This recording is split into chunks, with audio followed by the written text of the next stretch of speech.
All right, it is showtime.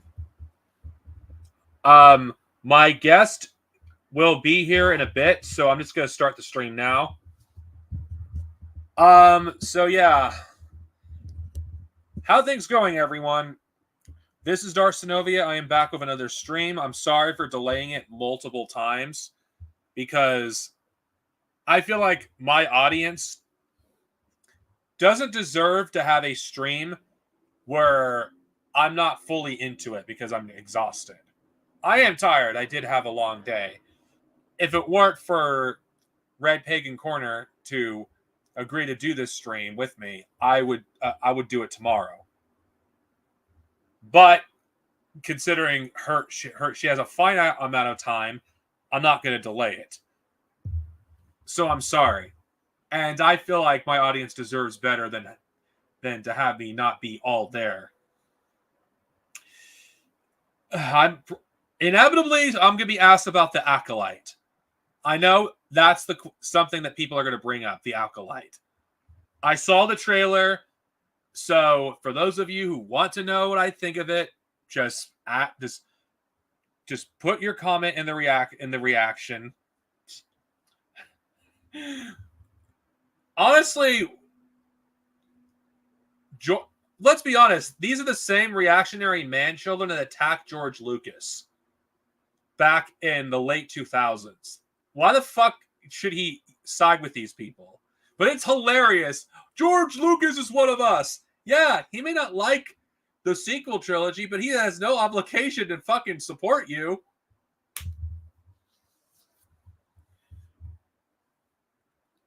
The freaking the audacity of these people. My God. Hey. Hey, Mark, what's up? I mean, the audacity of these people. Of course, you're having the same usual crap every time something new Star Wars comes out. It's like, oh my God, the Acolyte, it's so woke. Oh my God, Disney is losing it because of all the dislikes. Let's be real. I don't think Disney gives a flying fuck about a bunch of reactionary dipshits on the internet, with them complaining about freaking Star Wars. Because let's be honest with ourselves, people, most of them are going to watch it anyway. We're going to boycott The Rise of Skywalker. They watch Rise of Skywalker. I'm going to boycott The Last Jedi. They watch The Last Jedi. I'm going to boycott Captain Marvel. They watch Captain Marvel. It's the same shit. None of these people actually vote with their wallet or put their money where their mouths is. It's just empty bullshit. Oh yes, it definitely was a mistake. It definitely was. I'm not defending George Lucas selling Star Wars to Disney. Everybody who's watched my channel, who was introduced to me through my Star Wars content, for those who don't know, from day one, I've hated Disney owning Star Wars. I've ranted about Disney owning Star Wars for years. Back in the EU, when I did a lot of EU content, EU, for those of you who don't know, it's Expanded Universe for short, not the European Union, for those of you who are not familiar with Star Wars beyond the movies. That's basically what it is, or what it's known as today, Star Wars Legends.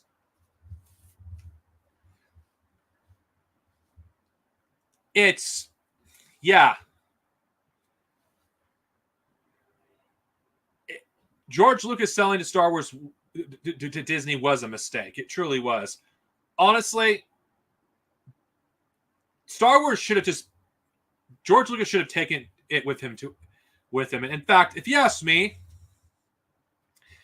if there's one thing I'll criticize George Lucas for, he should have put it in his will that Star Wars will become public domain upon his death. That's what I think he should have done. He should have allowed Star Wars to be publicly available to the people. Because the Acolyte, which I might as well talk about it. Now, I don't hate it, but I don't like it either. Can I be honest? what Star Wars is so fucking boring.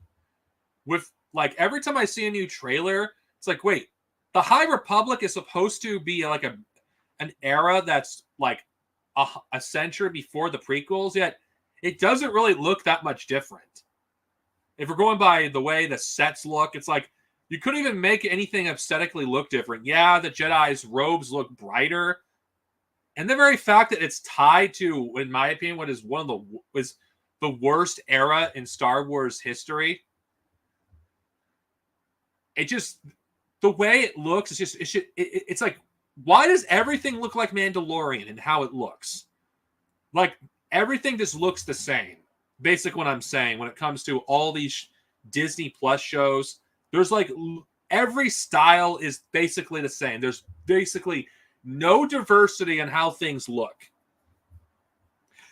And that's what I miss about Star Wars, because anyone that actually knows anything about Star Wars, we had a very unique looks for the eras, for the ships, for the outfits, for the cultures, how everything used to look. Everything used to look so unique, but now it just looks so boring. And it's ever since Star Wars was bought by Disney, it's just the imagination has been lost. It really has. The Disney Plus era, honestly, is. I'm probably going to piss some people off what I'm about to say. Aesthetically, I think it's more boring than even the sequel era in terms of its aesthetic. I'm not a fan of the aesthetic of the Disney Plus era of Star Wars. It's just so fucking boring. Like, why does everything have to look like Mandalorian and how it looks? Why can't we have different looking like styles? Why does everything have to look basically the same?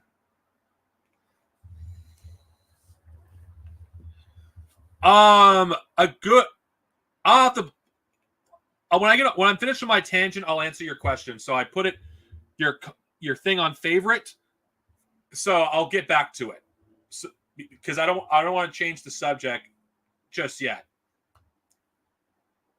Liberals and conservatives are neo-Nazis. I'll get to you in a bit. I don't ask the question again. I've already favored it so I can look at it later. It's just ridiculous. I can't believe I'm basically saying that the sequel trilogy is more interesting aesthetically than what we're seeing now. It's just, it wouldn't be a big deal if the Mando verse look was stuck to the Mandalorian, Ahsoka, and the Book of Boba Fett, because it makes sense for them to have a similar aesthetic because they take place in the same era.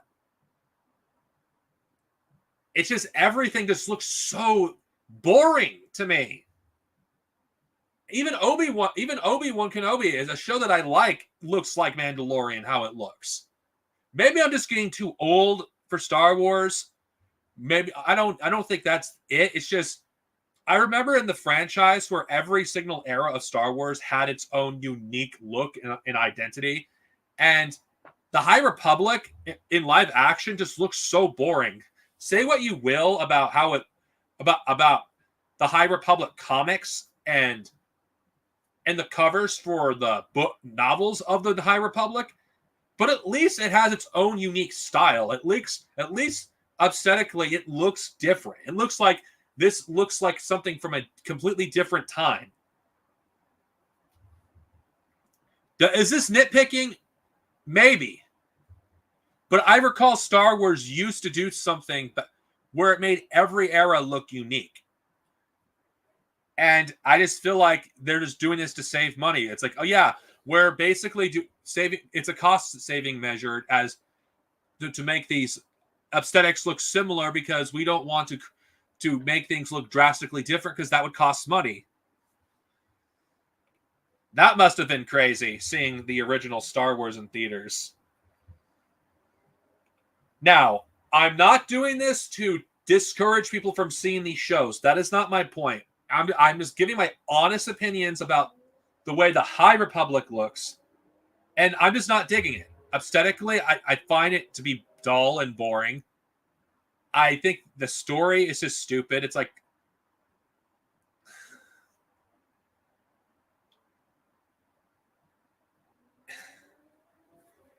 I just really think that it's the franchise is creatively bankrupt. Let's just say it how it is. It's like we have hundreds of books. Don't care if they're no longer canon. But I'm arguing this point that told all sorts of stories before and after the original trilogy and the prequels. And instead of actually fully exploring the unknown, like instead of fully exploring the unknown and actually doing something that hasn't been done before, whether it's EU or canon, we're just still stuck in this limbo where we're not willing to do anything to fundamentally change or challenge how we see Star Wars. The only thing that looks interesting is Andor. I have not seen Andor, but from what I've heard about it, it sounds interesting. It explores a part of Star Wars that isn't really explored very much, such as the political side, revolution. And that's what I miss in Star Wars, because the EU explored this constantly. I haven't forgotten Christopher Parker's question. I'm just saving it until I'm done with this tangent, because I don't want to change the subject right now. Anyway, to finish this tangent on Star Wars, I might return to it later if Nicole wants to talk about it, but it's very hard to be excited for Star Wars when what I love about Star Wars isn't being made. Andor is the only exception where it actually brings out what I want to see in Star Wars. Because I'm not saying that everything has to be like the expanded universe. No, but I want to see something that changes the way I look at Star Wars, or do it with what Star Wars did in the early 2000s and question the very soul of Star Wars. This is the reason why when I'm nostalgic for Star Wars, I'm nostalgic for the era of 1999 to 2005, because an argument can be made that the soul of Star Wars was challenged in this era with the books and comics that were coming out at the time, the games. I feel like it did a better job of conveying anti-fascism in this era, because let's be honest, yes, the 90s expanded universe did do anti-fascism, but I feel like the Star Wars novels that came out during this period actually really pushed that fascism was bad, that imperialism was bad, and it flew over people's heads. Even though most of the Republic Commando novels came out after this period, it dived deep into detail about eugenics and how soldiers are treated, how the clones were treated as basically property, and the Jedi are basically use the clones as cannon fodder, and how it dived into the darker side of the Clone Wars and basically added a shade of gray that did not exist in Star Wars up until that point. I don't like it, nor I don't really care for it, nor do I hate it. It's just meh. What I mostly complained about was the aesthetic. Yes, and this is even despite this, and I have to speak for this for those who don't read the EU, who only watch the films for Star Wars. I don't think Star Wars truly, in my opinion, yeah, Lou. in my opinion, defined fascism or did anti-fascism very well, even with the prequels existing. I love the prequels, but I don't think they went far enough when it came to condemning fascism in those films. It was very milk toast at best. And I'm going by the movies because not everyone reads the EU. When I think the EU did it better, but if we're going by what the media that most people have been exposed to, the films themselves, I don't think the even the prequels conveyed fascism is bad as well. Which is why Star Wars, the fandom itself, why there's so many fascists in the fandom, because Star Wars itself didn't do what Star Trek did and promote diversity and tolerance. So what have I missed? I was just going on a tangent about Star Wars, actually. Oh, yeah.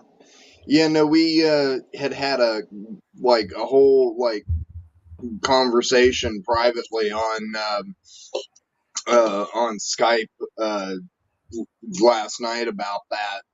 And yeah, no, there, and it's kind of the same, I think, in a lot of through a lot of different genres, but like I would say at least with Star Trek that there's a lot more of a, a lot better of a crowd than there is like Star Wars or yeah.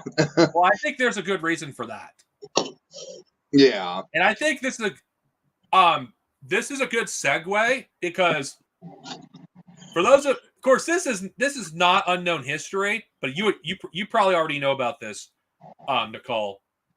What saved the community that saved Star Trek from fading from obscurity was the LGBTQ community. Yeah.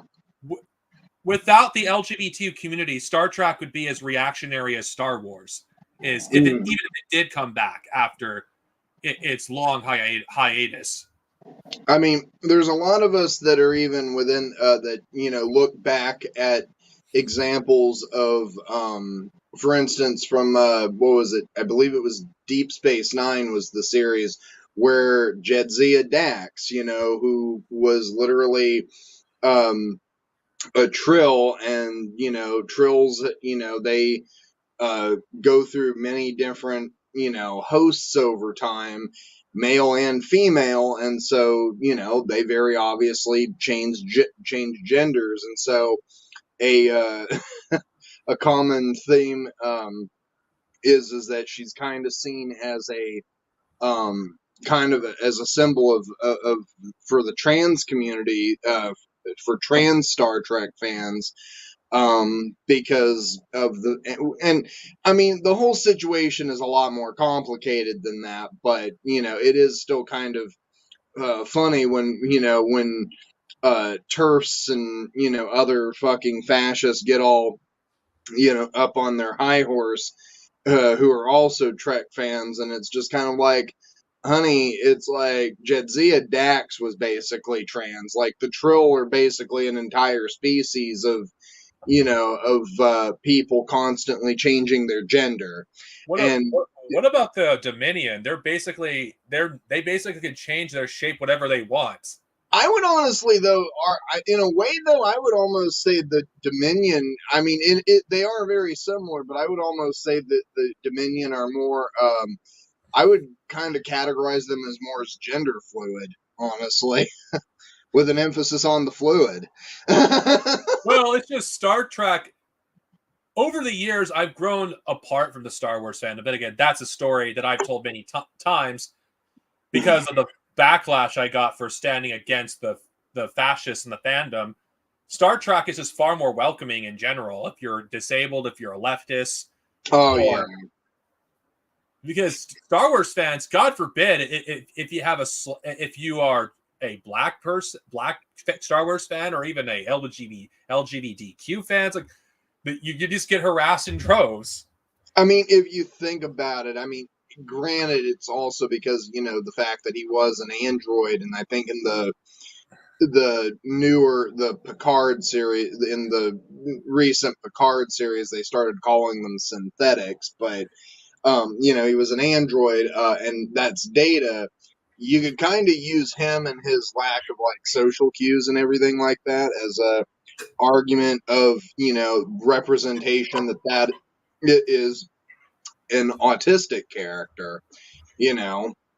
Data's So actually my favorite Star Trek character. It's nothing to do with that reason. I just thought he was so interesting. he is. I love Data. He's just so wholesome, and I actually do love the fact that in the last season of Star Trek Picard, they brought him back at the near the very end, along with like spoiler alert if no one's hasn't seen it, but um yeah, they bring him back along with like all of the other like quite a few of the next generation cast. So it's so basically the last season of Star Trek Picard is just pretty much a next gen reunion sort of a thing, but I think it was very well done.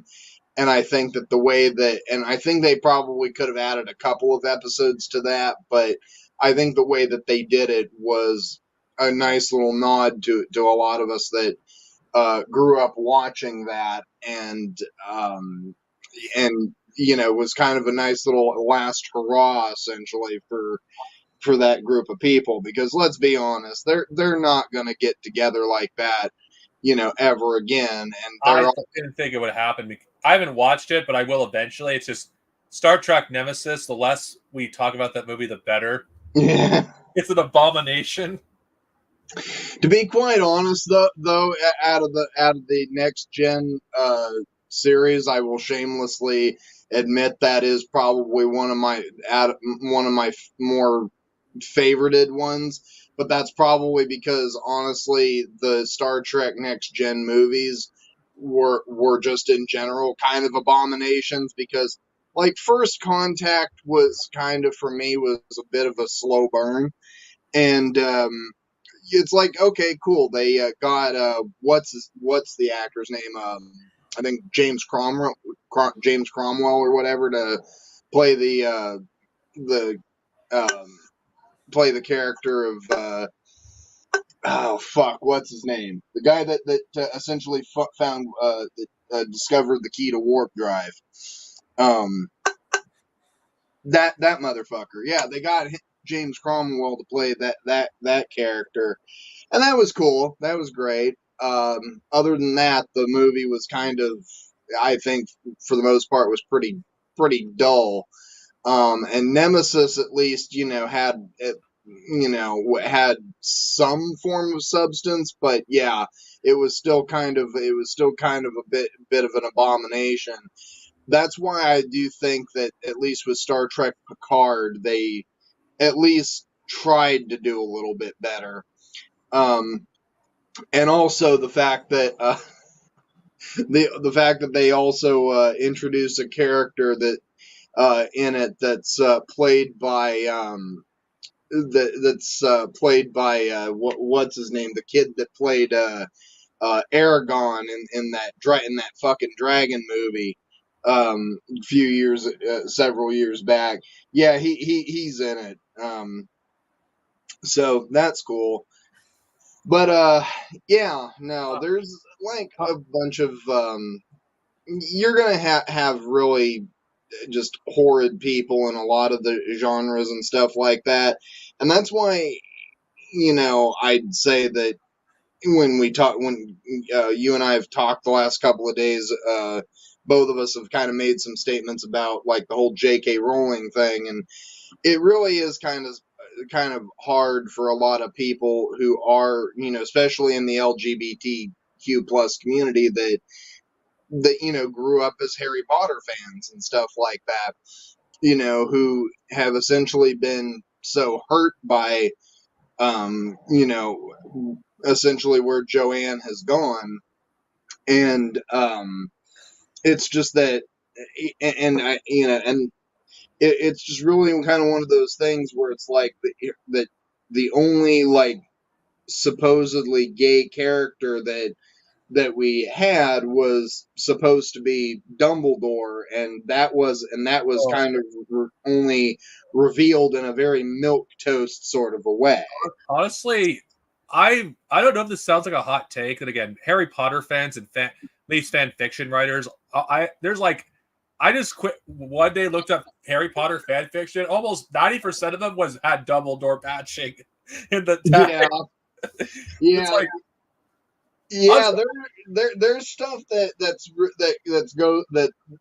varies from to really sweet to pretty raunchy about Dumbledore. I'm And sorry, I think Dumbledore is pretty fucking sus. I think he's a borderline groomer. yeah, well, I mean, given the context of who J.K. Rowling is that's not really surprising. Honestly, it's one of those, and honestly, it's one of those things where it's like the character of Snape, it's like is just such a fucking sleazy character. But I think the thing is that Alan Rickman played that role so well that in a way you almost could not hate the role of Snape in the films, but when you actually read the books, that like, yeah, at the end, he kind of sort of was on their side, but was still really sleazy. But he was just ultimate. But to be quite honest, I feel like even though he was an asshole still portrayed in the films, he was a lot more of an asshole in the books.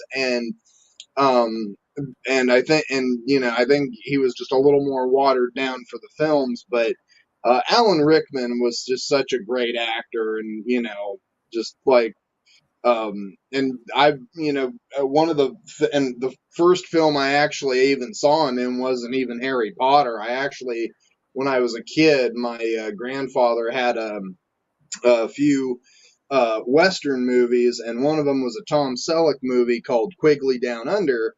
And Alan Rickman basically played this essentially British settler colonialist rancher in the Australian outback. And if people haven't seen it, go watch it. It's actually a pretty good film, and also, at one point in the film, Tom Selleck's character, Quigley, just basically tells he basically just tells the British soldiers to fuck off, because it's like, like we beat you back, like, because this takes place in, like, the late 1800s. So he basically said, well, we beat your ass, 100 years ago. So and so it was really cool, and I loved that movie. And Alan Rickman was, he's got a special place in my heart in a way. But yeah, no, it's just the Harry Potter series that I say in my one of the things that I bring up in my video, and I know that you've made the mention about how you made the argument about how, like, the Harry Potter books and stuff like that are Nazi fascist propaganda. I wouldn't honestly go that far, but this is also coming from somebody who, again, is very, who the wizarding world has always been a very close thing to my heart. And you do know all of my posts, some of them could be ranging from baiting to trolling. Yeah, but I I was kind of like, yeah, I won't, I'm not going to admit that's how, that I'm not going to go that far with it, but I am going to, but I will admit there is definitely a lot of problematic elements. One of the key ones being the portrayal of the Gringotts goblins, a bunch of very small, ugly looking, bankers that have big noses. And then that's just like, and people are just, and it's just kind of like, okay, how is that not an anti-Semitic trope? Like, growing as a kid, you don't really think much about it, but then as an adult, you rewatch it and you're like, huh, yeah, that's kind of fucked up. Like, okay. J.K. Rowling knows what she's not. I think people are being too charitable. She knows exactly what she's doing. Oh, she knows what she was doing. I feel like the more I feel like the more the series went on, like I think after book 3, you actually saw more and more of J.K. Rowling's like political views be in the books. Which is kind of ironic because, when the whole premise of the of like the Death Eaters is supposedly or at least the way that she supposedly portrayed. Of course, we have to understand when she wrote the books. This was back in she was writing these books during the course of the 90s and roughly somewhat of the early 2000s. But essentially, so when we kind of look back on her views then versus now, we kind of have to realize the fact that, yeah, she was coming from a place that, okay, the Death Eaters are essentially supposed to represent, the Nazis, basically, fascists. And, and so, and Voldemort, is very much supposed to be representative of, a magical Hitler. And, although I would actually make the argument that Grindelwald was actually, the original Hitler, but, let's not get too far into the lore there. Um, and, yeah, and so, and the whole premise is, good triumphing over evil, essentially, the Allies, having their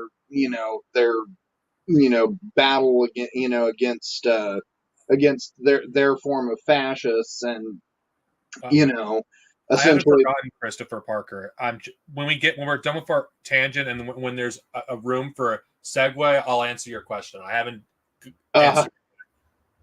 Okay, But continue. yeah, no, but no, I was just gonna say is that basically, yeah, no, it's funny because, yeah, and the Battle of Hogwarts, but basically representative of, essentially the Battle of Berlin, pretty much. But yeah, It's when great visual spectacle in the movie. I will say that. yeah, it's great, and but one thing I will say about the first two films, and essentially because that was the first one being where we largely get the visuals of the Green Goblins.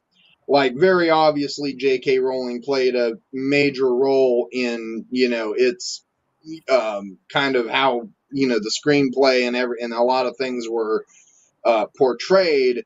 But at the same time, there's a certain level of like creative vision that typically directors have, and this is kind of where I'm gonna put a little bit of blame on director Chris Columbus, who, first of all, his name is Chris Columbus. So that right there is kind of, I don't know if that's his legit real name or if that's just a working name or whatever, but still, it's the guy that was that was how he brought that to life, and I'm just kind of like, okay, yeah, wow, it's like that's really fucked up. This remake that's for Harry Potter, I think is going to fail, and I do believe it's going to Yeah, fail. yeah, Because yeah.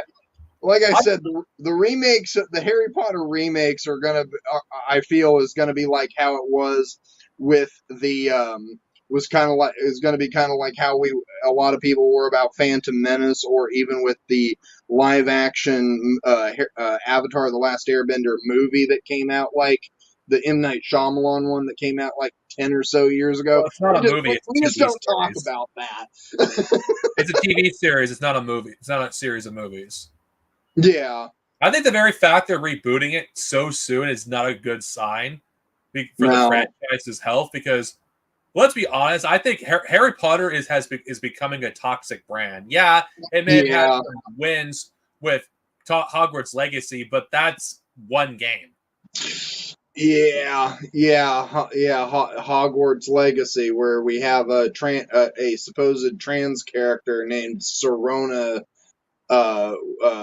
named Serona, and and people, and like, come on, and she, and there's a lot of people in the trans community, and I will agree with this, who saw that character and was like, okay, she looks like the most clocky trans woman, you know, and it's just like, and you're gonna name her Sorona, like, wow.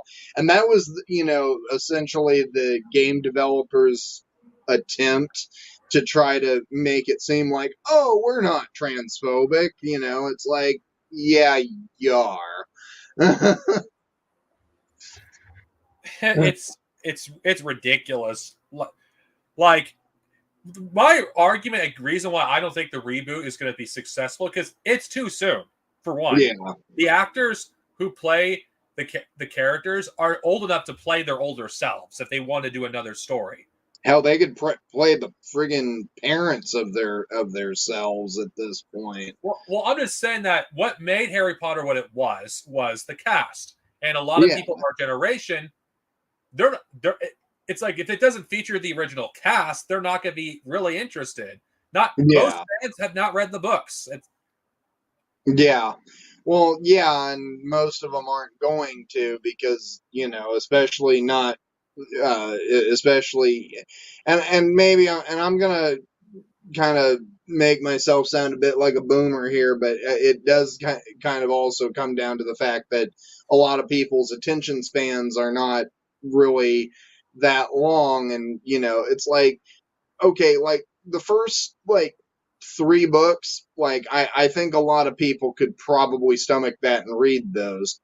The last the last, like, couple of books, Goblet of Fire through Deathly Hollows, like, people are not gonna read 1,000-page novel, and especially considering, to be quite honest, some of the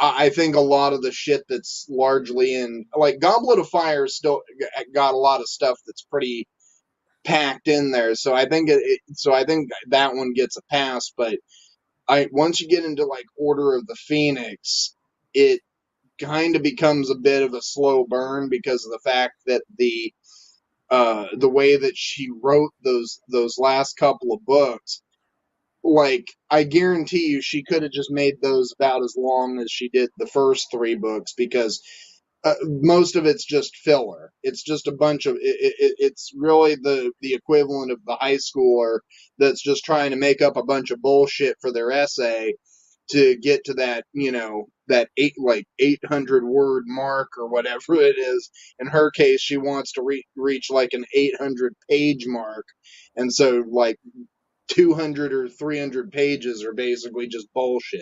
You could have trimmed, like, it by half, Order of the Phoenix, Exactly. and a better book. Yeah. Like, and that's why when people do call her a hack of an author, I do tend to agree, because I'm just like, yeah, no, looking back when I tried to read those books as a kid, like, just, it's just like, why is all of it, like, looking back at it as an adult, I'm just like, why is there so much fucking filler in this shit? It's like this is like, and this is coming from someone who reads who's read most of Wheel of Time. Yeah, some of the descriptions Robert Jordan may do is excessive, but at least something happens. Yeah. And those tomes, and then she goes and releases, the abomination that is the Harry Potter and the Cursed Child, which, again, we don't, as Harry Potter fans, we just don't speak of, because it is so funny, goddamn awful. It's like, if you like 1 out of 10 9 out of 10. So if you're to, 99.9% of the fandom hates it with a passion. Yeah, because it, other than the fact that it's written, that when it came out, it was already very obvious that Joanne's, where Joanne's views were, and also just because it was horribly written. Like, even given, like, what she had previously done with Harry Potter, like, it was bad. It was horribly bad. Like, I never ended up actually reading it myself, because of the fact that I'm because I just started hearing so many people within the fandom that were like, "Don't bother, it's not worth it," and And and by the like, and one of the nicest characters becomes a Nazi if he didn't die. It's like, what the fuck?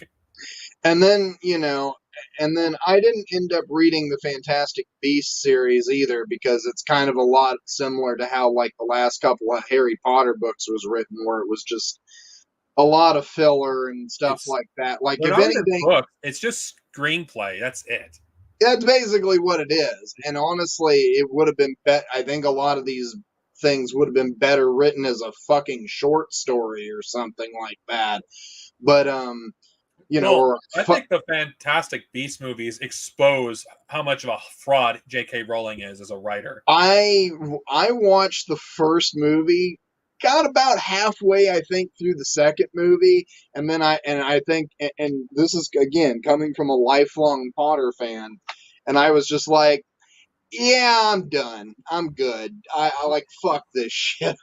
It's like and, when you and give when you give her more control, it's fuck. You could tell it fuck. She cannot write. She's not a screenwriter. She could barely write a novel. Just being honest with you, yeah, it's it was it was really bad, and I just was like, yeah, no, I'm good. Like, I kept for a couple of years, I kind of thought about going back and trying to just push myself to get through it. And I'm thinking, nah, it's not worth it. It's not really I've came to finally kind of came to terms with it where I'm like, I'm actually cool with not saying it. Because I don't really like. I just don't like. I don't care enough, and if they're really that god awful, it's not going to get any better. We already know that from the last couple of Potter books that Now, granted, I do have to give credit to at least the filmmakers for at least trying to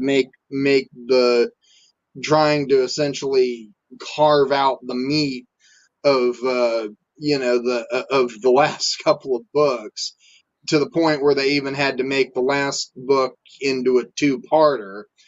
So I do give the filmmakers a lot of credit, because they're the ones that actually had to painstakingly go through all that. Largely more the screenwriters than anything.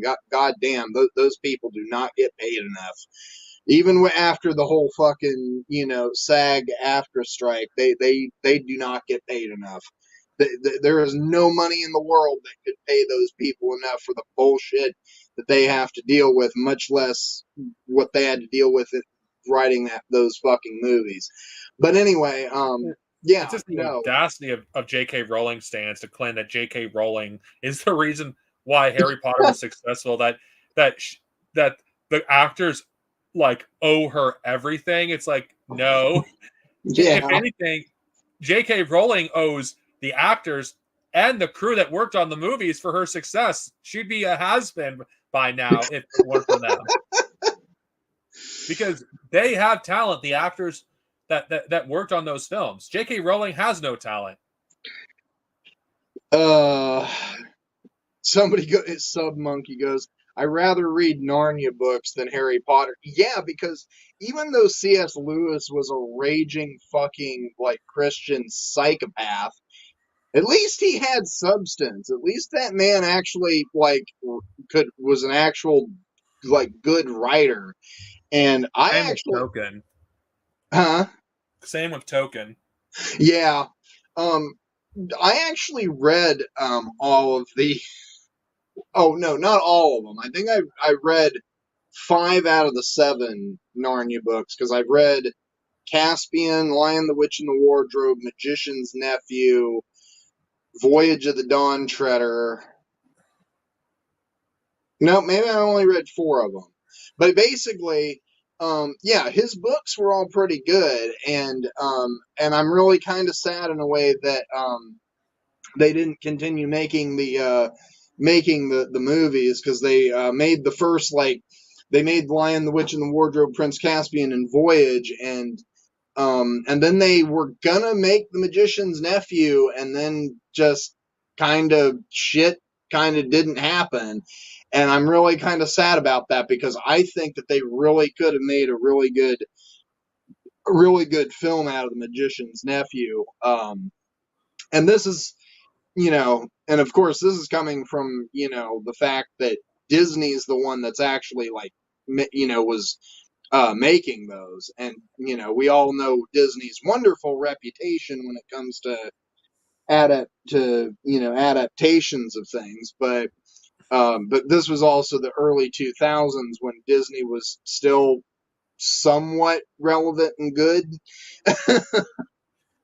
But one thing I will say this about J.K. Rowling: there will come a time, even though it seems like far off, where she will burn so many bridges. She'll burn one bridge too many, and she'll have no one left to go to, even those who support her now.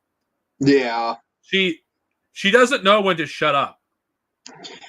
Yeah, that's yeah. Well, and that's kind of actually something that I'd like to kind of bring up, because this is a topic of conversation with my partner and I quite a lot. My partner and I, were discussing J.K. Rowling again, just this past week, after everything kind of, after her Holocaust denial came out. And we were and it's kind of just the same sort of conversation that we've had before, where it's just, all she had to do was write her books and shut the fuck up. That's all she had to do. She could have literally just shut the fuck up, ridden off into the sunset, retired to her fucking castle, and and just lived out the rest of her days without ever, saying a fucking word ever again.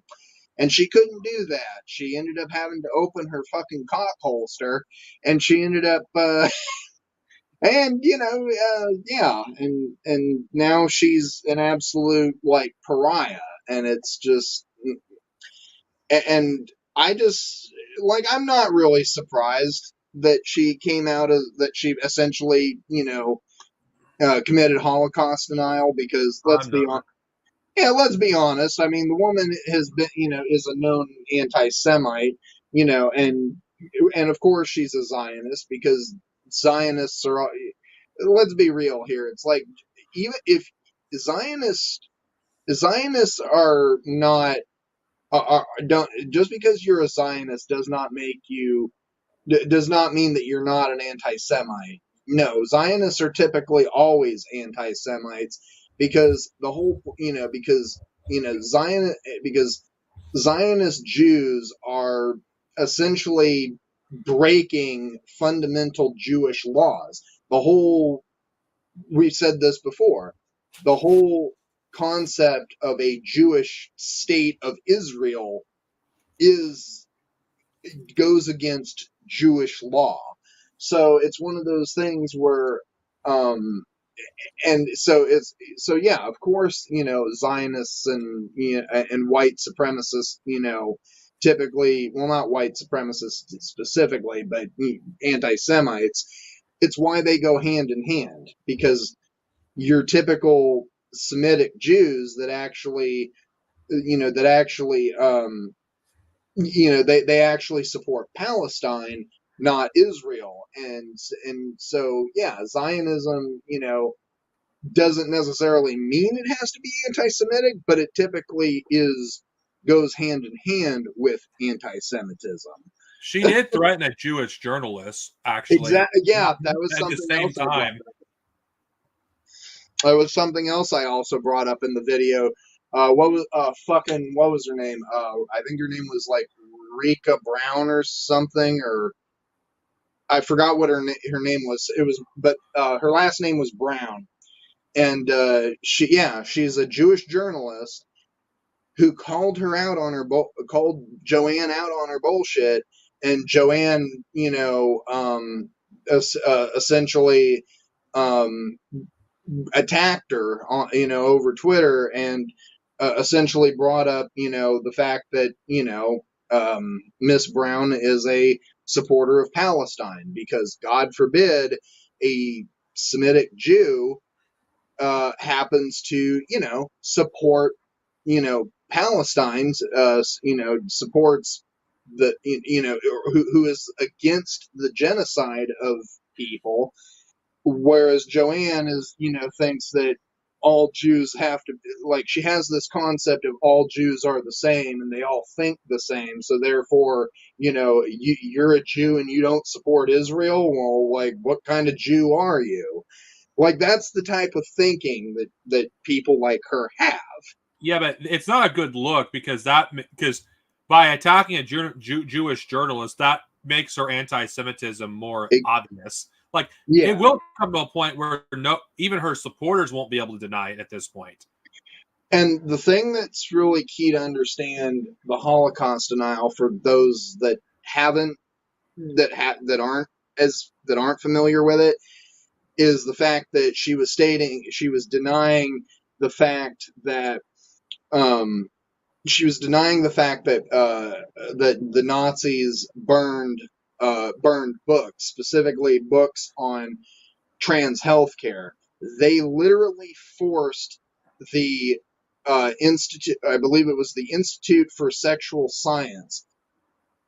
They forced it to close, and they stole a bunch of books, and they burned, and then they burned them, just like they did, any books that were, essentially written by Jewish authors, or any artists that were, or any artwork that was made by Jewish painters, or basically any works that went against their ideology and propaganda. They took it and they burned it, and we've lost a lot of that to time. That was like almost a century worth of research gone in an instant. It was. I think that research went back to, I want to say, the 1830s or even 1850s, but it went back about as far as like the modern concept of a German nation state, essentially. And Germany has always been like a major center in the world for science, and it's one of the and science and artwork and a lot of things. And the Nazis came in and they obliterated so much of that shit, and they just destroyed so much stuff. And and we've lost so much stuff on trans healthcare that we're still to this day trying to rediscover. And and what's kind of sad is that a lot of trans healthcare discoveries that will probably be made over the next 100 or so years, they're not really going to be technically discovered by the people that did it, because they were technically discovered before them. But it's just that we've lost all of that, and so essentially we're trying to we're trying to recover all that sort of. What makes it just more disgusting is he had actual Nazis in the Twitter thread that actually said that the Nazis didn't go far enough. Yeah. Well, my argument, to a lot of those people is like, the Soviets didn't go far enough, after Berlin. It's like, they should have just, because I believe what they wanted to basically round up 50,000 Germans and just basically, put them to the wall. And I half jokingly will often say it's like, yeah, that would have been based. And and then people get so pissed at me. Honestly, if that many people were fucking killed by the fucking Soviets, it'd be less Nazis we would have to deal with. Well, yeah, considering that one of them several of them went on to work with NASA and U.S. government jobs, and also one of them became the literal leader of fucking NATO. So, and so many of those guys that ended up not getting prosecuted or got acquitted yeah, they ended up just going on to take U.S. government jobs because essentially the U.S. Gave them essentially an ultimatum. It's like, you can either go to trial and probably be executed, or you can come work for us and bring your knowledge, your knowledge with us. Because let's be honest, Americans are, they don't have confidence in themselves, and frankly, I don't blame them. Most Americans are fucking stupid. But it's one of those things where it's like, um, but at the same time, it's like you're literally taking on people who committed the worst human atrocities imaginable, you know, and this is, taking into account a lot of really fucked up shit that's gone on throughout history, and yet, and yet, they want to bring, and yet, these same sort of people that, want that defend America and defend people like J.K. Rowling, want to talk about, oh, but what about the Soviets and their deportation of Koreans and the Holodomor and stuff like that? And it's like in comparison to, what was it, 12 million people that they executed, that the Nazis executed during World War II, not just the Jews, but also trans people, communists, the disabled. Like, as somebody who is autistic, trans, queer, and communist, I kind of tick all of the boxes. I would not have lasted very long in Nazi Germany. So I don't think it was 12 million. I think it was more than that, but we'll never truly know how many people were truly I murdered. think honestly there was way more, but 12 million is what most historians accurately can piece together, because honestly, I think there was far more Jews, there was far more people of the LGBT community, and to be quite honest, I think there was a lot more communists that were probably rounded up and executed um, because the Communist Party of Germany was like one of the, like, before the rise of the Nazis, it actually was gaining a lot of traction. Like, it was like probably one of the biggest biggest left wing organizations, next to the fucking social fascists of the Social Democrat Party, and then yeah, but because the Nazis ended up stealing power, um, yeah, a lot of those people either were executed or fled the country. And it's crazy. And so, yeah, I'm not really surprised with the whole thing with Joanne's Holocaust denial at all. And, there's a reason why, like, the main actors from, like, Harry Potter have essentially disavowed her. It's like I really do wish that Daniel Radcliffe was a little bit more vocal about it. I just think he's kind of a bit of a shitlib who tries to kind of tries to just stay out of it, but he does, but he has mentioned that he doesn't agree with what Joanne has to say. Whereas Emma Watson, on the other hand, she just outright is like, no, that is not okay.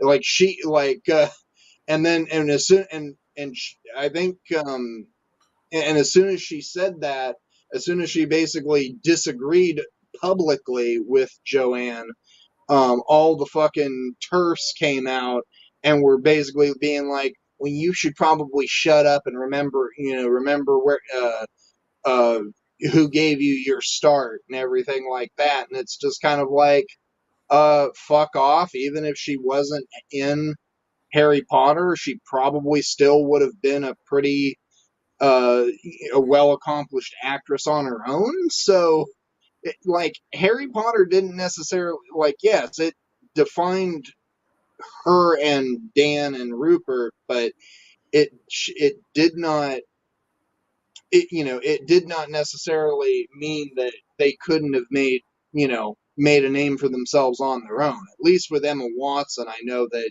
she went on to be in a lot of, like, bigger, like a lot of big roles as well. And I honestly think she would have been just fine even without Harry Potter. JK, these cultists don't know fucking anything. They really don't. It's like oh yeah, fuck the cast and crew that worked on the movies that made them successful. Right. And the fans that kept Harry Potter alive between films through conventions, fan fictions, forums. Yeah. And I have something I have to tell these precious people because they don't know anything about fandom in general. Fan fiction. I'm just saying this because I've engaged with fan fiction for almost 2 decades. About over 60% of it is LGBTQ themed. Doesn't matter what fandom. A lot of them LGBTQ themed, and in a lot of cases written by LGBTQ people. It's also been one of those things where in the last week or so, while I've been working on my own video and the conversations that you and I have had, I've kind of played around with the idea of potentially writing kind of like my own Wizarding World inspired story and stuff like that, that obviously would be changed enough that it hopefully won't get me sued by that whiny little. Anyway, I would love for her to go after the fan fiction community. That will just make her more enemies with the fandom. Well, I mean, she is such a whiny little bitch about everything, where it's just like where she literally threatened to sue that Jewish journalist because of, it's like, oh, wham, wham, wham, I'm being criticized, therefore I must sue you. Like she literally not blocked me, but I had called her a whiny little C word last year on Twitter. I got banned for a week. I got banned permanently because of her, and I have to thank J.K. Rowling because I focused. If it weren't for that, I wouldn't be focusing on my writing like I am now. That's fair. I mean, I honestly think, to be quite honest, that I ended up the reason why I ended up just deciding to go in and write my scripts was because it was just my whole thing where I wanted to be a little bit more professional and gather my thoughts and stuff like that, because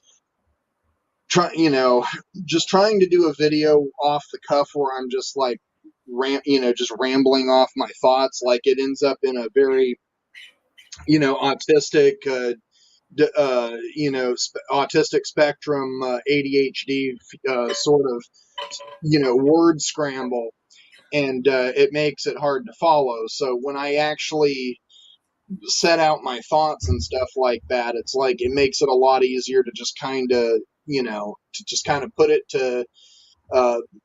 in a Word document and try to and then just kind of go from there. And one of these days I might just end up gathering a bunch of reels of the takes that I've had to do where I've started and stopped, and just do a blooper reel, because there is so many times where I've started and stopped things where it's just kind of whoop, nope, that is not what was written there. That is not what I'm trying to say. That did not, that was a misfire.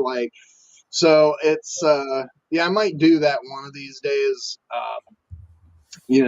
Just if nothing else, to instead of getting rid of all that unused material, all that unused material that I've always just thought was just going to the recycle bin anyway. No, why don't I use that, and why don't I free up space and use that for a good purpose? So I might actually do that one of these days, and just kind of do and just maybe have my own subsection on of YouTube shorts or something like that, where it's just going to be hey, it's blooper reel time. I got a question. Have you ever read a Harry Potter fan fiction called Harry Potter Becomes a Communist? No, but that sounds really interesting. No. I've also heard about, there's some fan fictions out there about, what was it, Harry Potter, I think Harry Potter and Malfoy being, gay lovers, Harry Potter becoming essentially trans, and just all kinds of shit, and it's great. Okay, I Harry do. Potter becoming a communist is one of those fan fictions that it's so bad it's good. Honestly, I do have a lot of respect for the fan fiction community just because of the fact that, um, you know, like even the worst Harry Potter fan fiction is still going to be better than, a lot of the shit that Joanne has just basically vomited onto paper. Okay, here's the premise of this fan fiction. It takes place after book 5 or book 4, I don't remember. Harry Potter, like out of nowhere, he grew a beard and he was wearing a Che Guevara shirt. And he became a communist because his uncle Vernon hates communists, and he did it out of spite. He read the Communist Manifesto, and the rest is history. Hermione, Hermione basically is portrayed as a stereotypical liberal intellectual. McGonagall is basically a white supremacist. Dumbledore is a libertarian that privatizes Hogwarts and gives it to corporations. Hagrid is a monarchist, no joke. Moody is basically a fascist. Yeah. Okay, I read the story at first. It's like, what the fuck? Is this a parody? Which I actually think it is a parody. I think it takes the most absurd fucking things about these characters and just inject it in there. And Harry's like a hardcore like Marxist Leninist. Oh yeah, and by the way, Hermione becomes a trot. Oh Jesus. Yeah, I could honestly that kind of tracks. I could kind of see her doing that or essentially her being like more of a Trotsky character because she is very much, very much the, one of the intelligentsia, and she is obviously. And, she also just kind of seems like the person that is always trying to tell people that, yeah, that's cool and all, but here's how I would do it. She's like, she literally is basically in a communist Harry Potter, she would essentially be the Trot. So, and here's another thing that's actually that's funny. Snape is a Catholic. Like, I don't know. Well, I guess if you're going by just like maybe how the man dresses, I mean, yeah, I guess he could be like a priest or something, but yeah, I don't know. I don't know about how. This fan fiction isn't meant to be taken seriously. It's a parody. It has some problematic stuff in there. Not saying there isn't some borderline sexist thing in there, but I think it's kind of if you're willing to put up with it, it's one of those fan fictions that's so bad it's good, and you just want to read. It's like, wow, okay, it is bad. I'm just saying it, but it's one of those that are so. It's a guilty pleasure. I honestly think it's kind of because speaking of sexism, when I kind of was thinking about it, with how Emma Watson is about, how she does go out there and defend the trans community, the gay community. I know that that basically one of the things that she has stated and that she essentially stands and what I truly like about her is that she's a feminist, and yeah, she is obviously a chick that was born into a middle class family, and she's obviously very rich now. Just letting you know your audio is screwing up. Oh, yeah, I'm not surprised. I'm just letting you know. But yeah, basically, at least she is the type of feminist who actually believes in like actual feminism, like believing that, hey, like feminism isn't just about hating on men and isn't about, just cis women. It's empowerment of all women, and you have to recognize that trans women are part of that demographic. They are women. They deserve, that liberation, that empowerment too. And so, she is a true feminist by the definition. And whereas, J.K. Rowling and her fucking, band of, Nazis, they try to play this whole thing as if they're feminists, but right-wing feminists are not feminism. And that is not what feminism is. In fact, if people actually go back and look at where the whole idea of the feminist movement came from, it came out of a lot of the gender egalitarian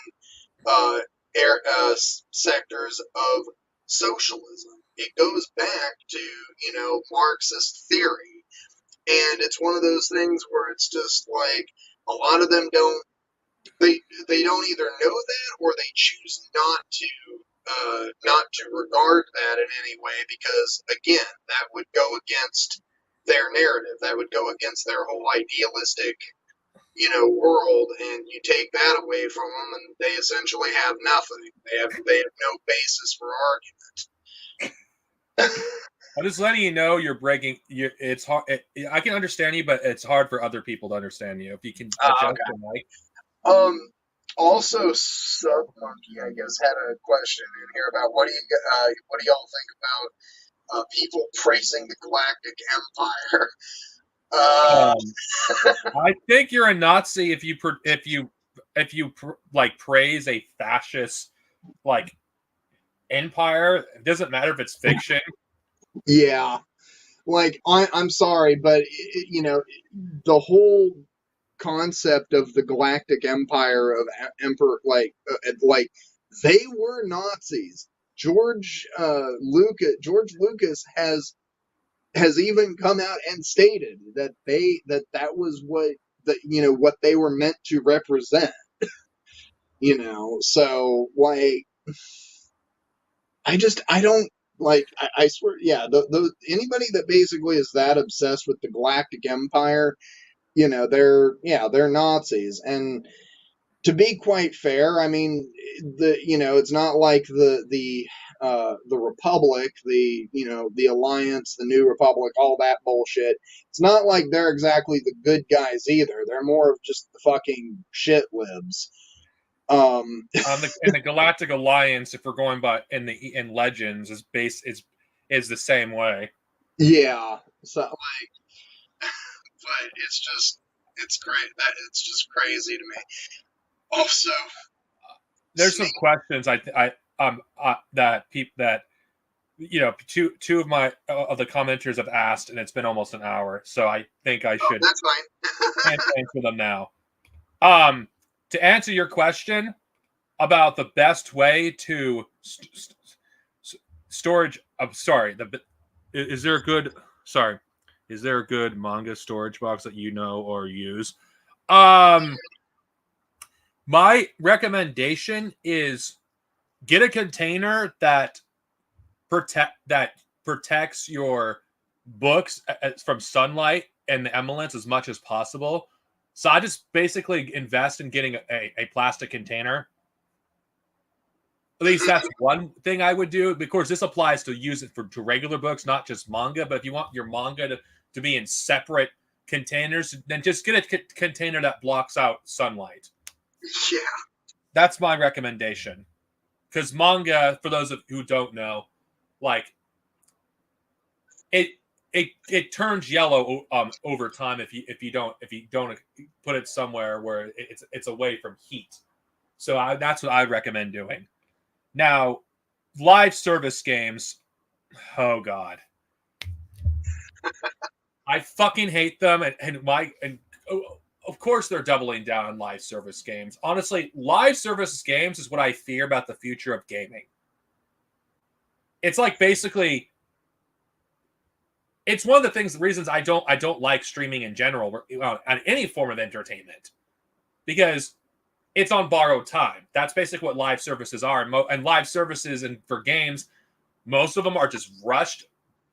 shovelware that don't have much life in them. They could be, their support can be cut in a few months. I mean, there's a game that was released recently that came out of Japan that's getting cut in fucking April. It's like, no, it's bullshit. It's there's shovelware. The games are all the same. They're bullshit and they're crashing and burning. Like, there's only a finite amount of time that people had to play video games, and live service games is a stupid model. That's my thoughts on it.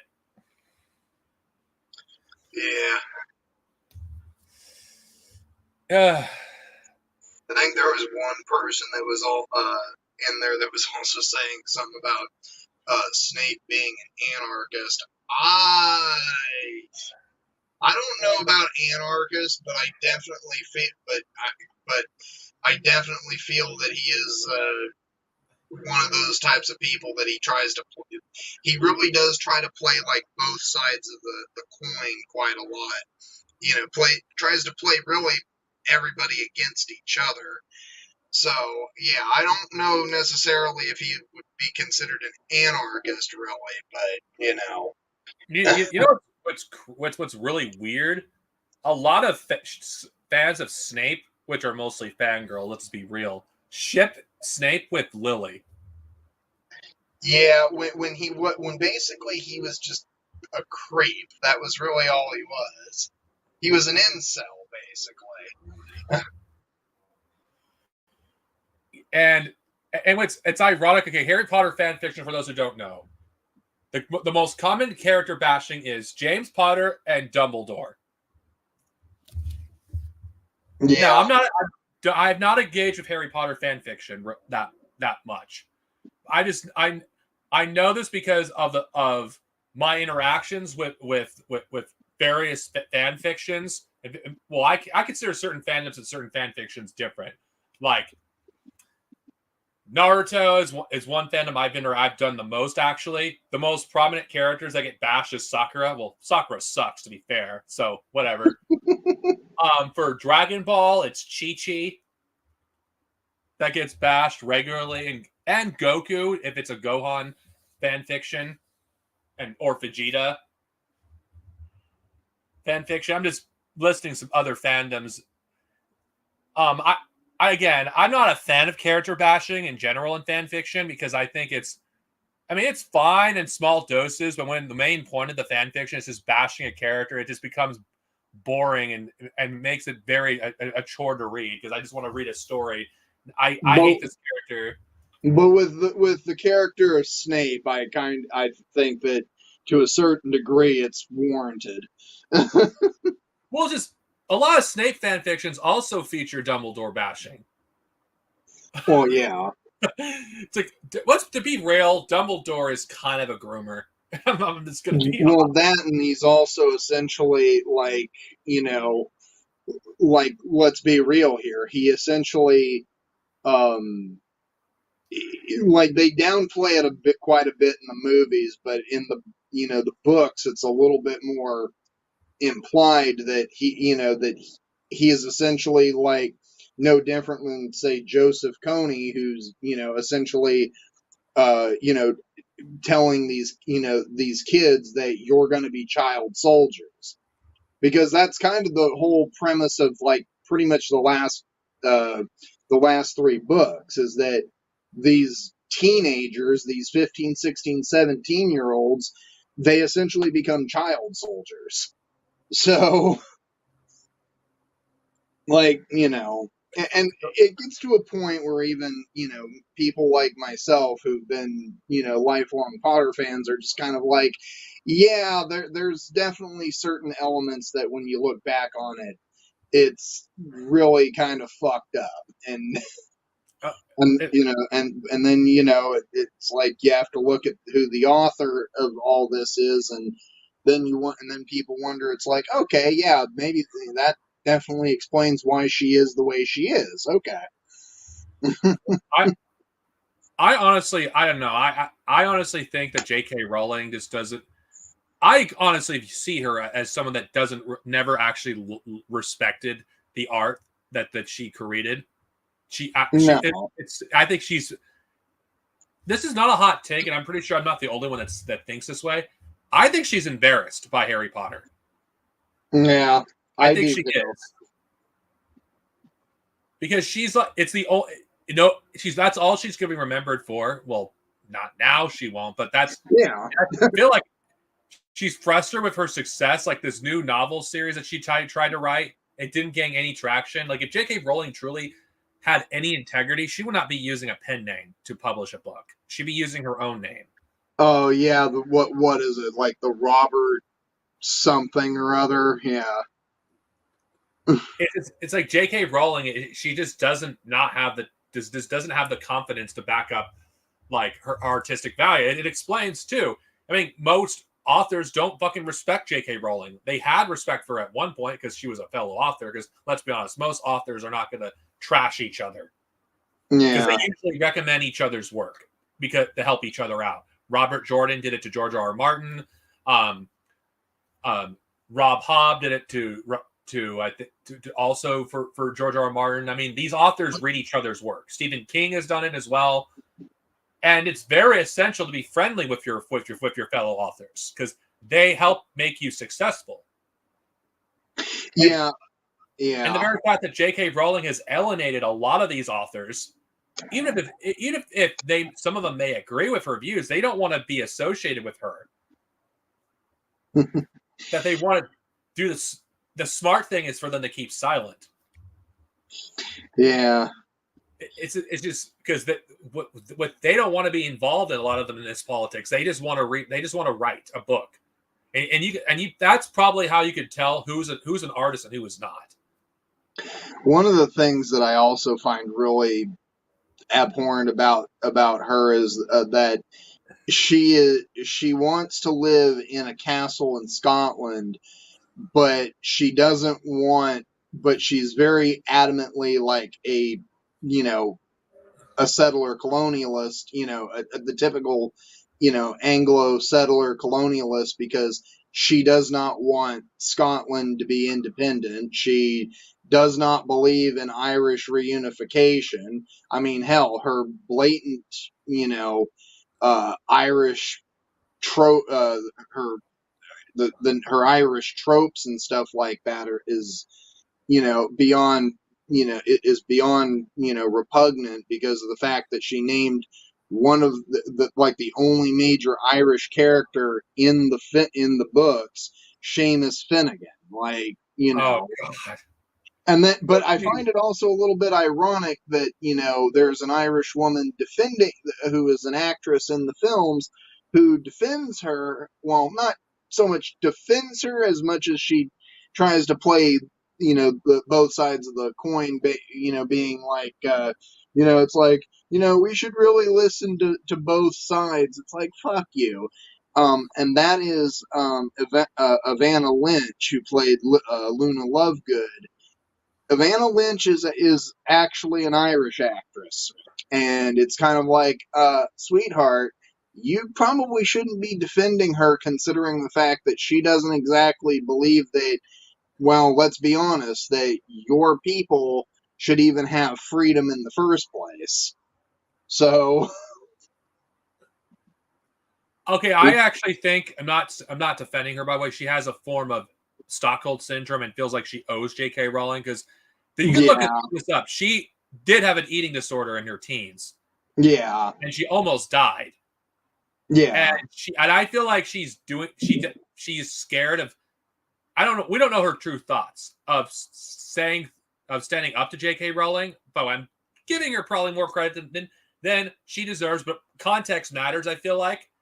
Yeah, she feels like she owes J.K. Rowling, and if you really think about this makes J.K. Rowling even worse because this is a form of emotional manipulation. We don't know what she said behind the scenes. We don't know. Yeah, and also keep in mind too that this particular actress really hasn't been in anything like notable since Harry Potter. And so yeah, in a way I think it comes down to feeling that she kind of owes J.K. Rowling like some form of loyalty. And say J.K. Rowling is essentially, this is why in a way J.K. Rowling is kind of like a cult leader, because, and why, and even like you said, even a groomer, because she's essentially manipulated people. She's pretty much, got people in a state of like, essentially a state of abuse, to the point where they feel like, where they feel kind of a sense, some of them feel a sense of Stockholm syndrome. And then there's or to at least a lesser extent kind of feel like it's just they need to just not say anything. And then there's people like Emma Watson who just don't give a flying fuck. I know that, but I have to. Okay, the thing is, I'm a communist, and as a communist, I feel like I have to have some compassion, because having an eating disorder is not something that is very traumatic. I mean, my sister had one. So I'm just saying it's not a pleasant thing to have. So I feel like J.K. Rowling uses that in order to actually to get her to actually defend her every chance there's a controversy. And I'm not saying what she's doing is right. I'm not. I get it. Context matters. And J.K. Rowling takes advantage of people like that, because I think it's disgusting. Someone who has an eating disorder and basically who believes J.K. Rowling saved her life, essentially, and she's exploiting that. Yeah. So you kind of have to have some compassion, even for someone like that, because, I mean, I don't know what I would do if I were in a position where I was in her position and I felt like I owed someone my life. I don't know what I would do. And I feel like unless you've been in that position, it's not an easy thing to do. No. Not to mention her father, J.K. Rowling's sycophants. They would attack her on a moment's notice. I think she should stand up for J.K. Rowling, but I feel like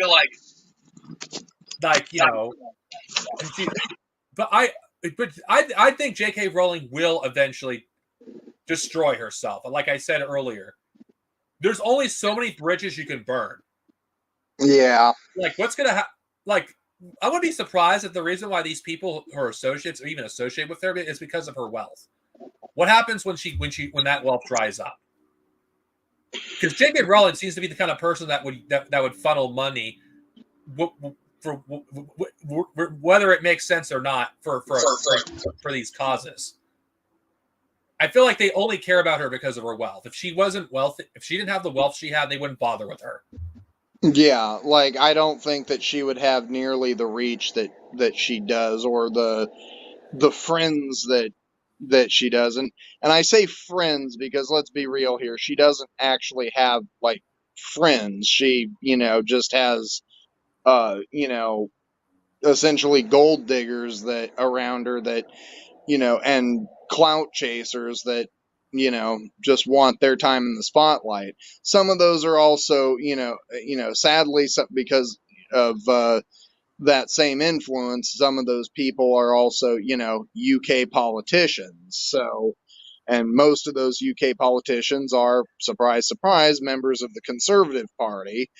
And one of them, I don't know if she's MP or not, but I know that one of them is that one lady that's like basically a raging fuck that has like, well, not raging, but she has ties to white supremacists. So eventually she will be cast aside because she will become a liability at some point. Yeah. And of course, I'm not going to predict when it's going to happen, but I do think it's sooner than we think it's going to happen. Yeah. Or maybe, with the way as crazy as the world is, maybe the woman will try to run for parliament and end up being elected prime minister. God, that's a horrid thought. I'm surprised she hasn't considered that. No. Let's not give her ideas. Yeah, right. But if she does become prime minister, that's going to be a disaster for the people of Britain. Yeah, it's going to basically be like a female version of Adam Sutler from V for Vendetta. She's gonna make Margaret Thatcher look like a saint. Or yeah, Margaret Thatcher, or even well, I would normally put even Liz Truss in there, but we can't really say much for Liz Truss because, well, she only lasted about 45 days. So, but so you know, I don't think J.K. Rowling would be, if she became prime minister. I don't think she would last for like more than a month. No, she'd probably I think she'd go longer than Liz Truss, but I don't think that she would. I don't think that she would end up lasting any more than about a year, because I think that they would she would just get tossed out on her ass. Because the amount of enemies she would be making, like she is her own worst enemy. She doesn't know when to be quiet. Well, yeah, and that's kind of ultimately her biggest downfall, is the fact that she runs her fucking mouth, but she doesn't know when to shut it. And okay, say what we will about Ben Shapiro and Matt Walsh, they know when to shut up. Yeah. Like when there's a controversy that they don't want to go to get near, they just don't talk about it. Yeah, I mean, even Ian Miles Chong has his his limits too. Even though even though he basically has now kind of been ostracized by even a lot of people on the far right, because all of a sudden they've now discovered the fact that the guy is not even American, that he was Malaysian, and it's like, yeah, we've known about that for years. You guys are just, it's like, congratulations for just catching on. So, but anyway, sorry, that was a side tangent. I'm just saying they will throw her under the bus, the far right will, because she is going to become a liability. Yeah, she's just because, like we said, it's because she doesn't know how to shut up, and eventually, the far right in the UK is gonna, and the US to some degree too, but largely the UK, they're just gonna tell her, be like, hey, yeah, just like be quiet, like quit talking, because I could see her pissing off the wrong person in Hollywood, and because Hollywood does have more control over anything, like over a lot of the things that go on in the Western world, and all it has to take for J.K. Rowling is to piss off a Jewish individual in Hollywood, and she's done. Oh yeah, it's like I mean, okay, I'm not saying they care. Like Holocaust denials is something that she's like getting very close to doing it. Oh yeah. Well, serious, serious Holocaust denial. Like right now, it's largely just been kind of, hyper fixated on the trans issue. But yeah, she's basically already dipped her toes in it, so she's not going to be. So it's not really a far off shot that she's going to just outright, just become an altogether Holocaust denier. It's only a matter of time. Well, I actually believe she actually is one. I don't think she's becoming. Oh yeah, I believe so too. I think she's just right now, up until this point, she's just kept it. She hasn't had any reason to say anything about it, but all of a sudden it's like she gets into an argument with a bunch of people online, and then all of a sudden she's just kind of like, well, that didn't actually happen. Yeah, it did. So again, the woman just does not know. I honestly feel bad for, if she has a PR person. I feel really bad for her PR person, because it's just kind of like, even if her PR person shares a lot of the views that she does, even that person's still got to be like, oh my God, just shut the fuck up. Just shut the fuck up. And, Because even certain people on on the far right in the UK have certain limitations on how far they're willing to expose themselves. And Because I mean, they have no problem with anti-Semitism, but they don't want the quiet part to be told out loud. right, and J.K. Rowling just lets it loose but her biggest weakness is that she's is the fact that she's just a very cowardly person, and just a very and she just resorts to very low blows all the time, to the point where, and she has no filter. That's one of her biggest issues. And that's kind of her weakness, because she lets people get under her skin, and then she just blurts out the most insane shit, and it all and it all basically is fixated around trans people. And that's why I've kind of stated, it's like, in a way, it's kind of like, honey, like, why are you so obsessed with trans people? Are you secretly got some sort of fetish for trans people or something? Because it's like, it wouldn't honestly surprise me. Or she has even this is a common thing with homophobes, like in internalized transphobia. She might have internalized transphobia because she probably is trans herself, and she's been in the closet for her whole life. That could be another reason why she's so obsessed with trans people. That has actually been a theory that circulating around the trans community, I think, for a couple of years now. And it's just kind of like, where people have been like, look, if you're people have been like, look, if you're trans, just say something. Or if you're or just say you want to, that you want to, try dating a trans woman. It's okay. It's okay. There's nothing wrong with that.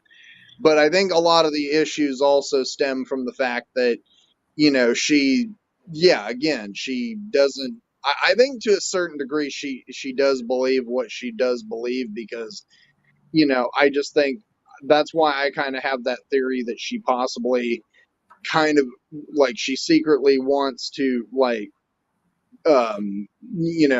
date a trans woman or something like that, but not in in the way that's not in a way that's in any way positive, because more in a way that it's like she still views trans women as an oddity, as just like this exotic thing to be tried.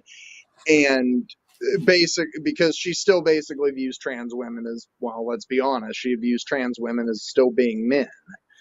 And I think if anything, that's probably, if that really is the case, I think that is probably more obscene and abhorrent than any of the shit that she has said, just short of the Holocaust denial, that is.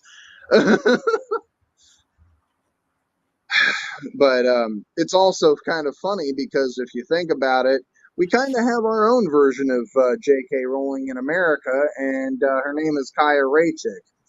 Who's that? Kaya Raichik is basically the closest equivalent we have, who is also so obsessed with trans people.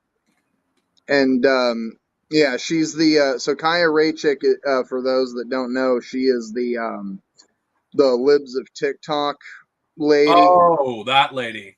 Yeah. Okay. I'm convinced that J.K. Rowling and her, I believe they're sociopaths. Oh yeah. I mean, the sadism that she has when she gets off taking puberty blockers from children, it's like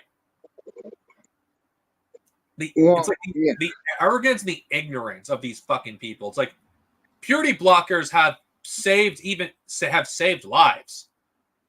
I'm not just talking about trans people here. I'm talking about cis people as well, because it actually prevented girls, and I'm mostly saying girls, because Yeah. I'm not sure about boys, from going through puberty prematurely. Because there's been cases where they were going through the puberty process way too soon, Right. and that actually and had they went through puberty before they were supposed to, that would have irreversibly fucked them up. I mean, there's been cases where like girls have gone through puberty before they should have, and have been fucked up for life as a result. And but then again, they don't care. They don't care. Well, and it's also just the fact that she, like that, like J.K. Rowling, she likes to propagate misinformation. I mean, one of the biggest things that she's that Kaya's been propagating in the last few weeks has been like the misinformation about Next Benedict, and how essentially the whole thing about how Next Benedict provoked the attack. Okay, even if they did, that doesn't take away from the fact that that a child is dead because of all that, and we should not be glorifying the death of of a child just because you don't agree with their gender identity. I Like, have a confession. I don't give a fuck if they did start it, because it doesn't justify the death of children. exactly, and that was I actually have a follow-up video to my last one on Next Benedict, um because right now I'm waiting for the full we're waiting for the full report from the Oklahoma medical examiner, who, by the way, I'm thoroughly convinced is bought off by a lot of these fucking right wing psychopaths, and it's just like and because the family law attorney for Next Benedict, and this is what's going to be released in my upcoming video. The family law attorney has released a press statement that revealed preliminary findings from the report, and it states that literally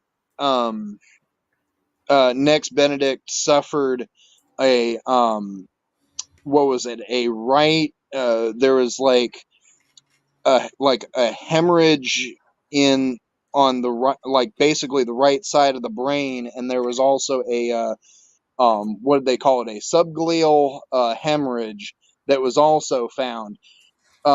Hemorrhages that injuries that are typically associated with blunt force head trauma that is seen in a lot of homicides, but yet for some reason the medical examiner has ruled their death a suicide. I'm sorry, what? How does that make any fucking sense? It's very obvious that the injuries, were caused from being mercilessly beaten.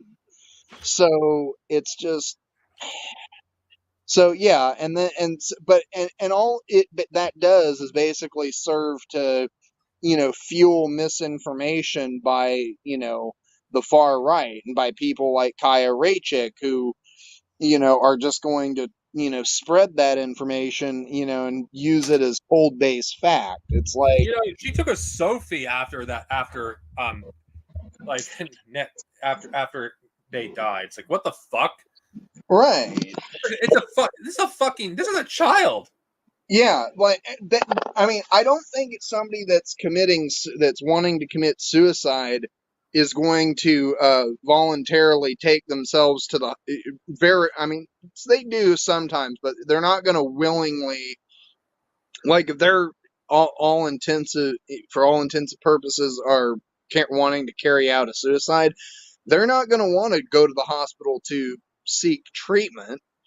You know that but and much less are they going to be willing to want to, talk to the police about anything. So, the whole thing is just really cagey, and that's why I say I'm like 99% sure that the medical examiner is either being bought off by right-wing psychopaths or is essentially one theirself. I'm going to say this. It's incidents like this is one of the reasons why I had such a deep-seated hatred for Christianity. And to be honest, I feel like, because a lot of these people are so-called Christians, whatever. I'll just for the sake of the video, I'm just gonna call them Christians. Yeah.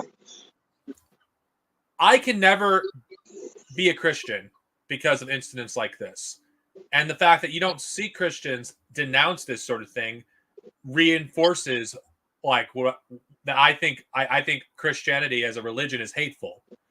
I'm not saying it is, but I'm saying that it gives me a justification to feel that way. Yeah. And okay, maybe I shouldn't go on the tangent that I want to go on. But it's like, fuck it, we're already there. Okay, for those of you who are watching this, I don't hate you if you're Christian. If you're one of those Christians that actually that believe in your religion, that actually practice your religion, this isn't going to go towards you. I hate Christians. I fucking do. I fucking despise Christians because more than any other religion, like Christianity has killed more people than any religion in history. Through colonialism, through fucking wars, how many the amount of fascist movements that have spawned from Christianity. Like I cannot look at Christianity as anything but an evil religion. And I'm not going to be silent about it because I'm afraid I'm going to offend people. Yes, there are good Christians, but they're good because they're good individuals, not because of their religion. Like you don't see Jews do that. You don't see Jews going around killing people or inspiring terrorists. You don't see Muslims doing this. It's always fucking Christians. Yeah, and also the thing that really gets me too is the fact that we have to also a big thing, like, it's not so much, I guess, that I hate Christians, but I am very much very put off by them in general because of the fact that, well, I'm pagan. I'm a pagan witch, and they literally drowned, put to a burning stake, and committed essentially horrible atrocities to a lot of people because of the paranoia and fear of witchcraft, that witchcraft is something of the devil, which is not the case at all. It's like witchcraft has been practiced for thousands of years by multiple cultures and civilizations throughout history, and to a large extent was just part of ritual, like general religious ritual practices and stuff like that. It also was used by some people as a form of, it was used by a lot of like oracles, both in Greece and Rome, by the seers of Norse paganism. What is it? The cunning folk of the British Isles. So it's one like it. Witchcraft has always been there. It's not this evil, thing that that is of Satan, like Christians want to believe. It's at bare minimum, it's a form of healing. It's a form of shamanism.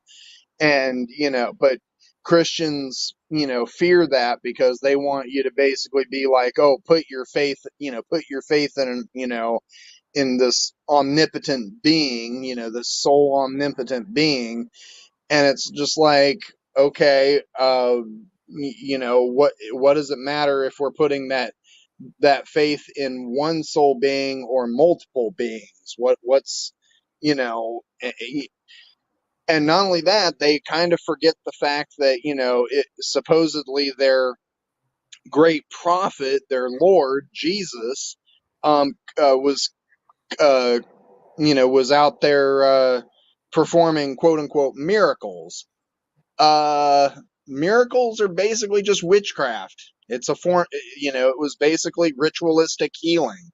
That's really what it was. So, so it's kind of like, swing,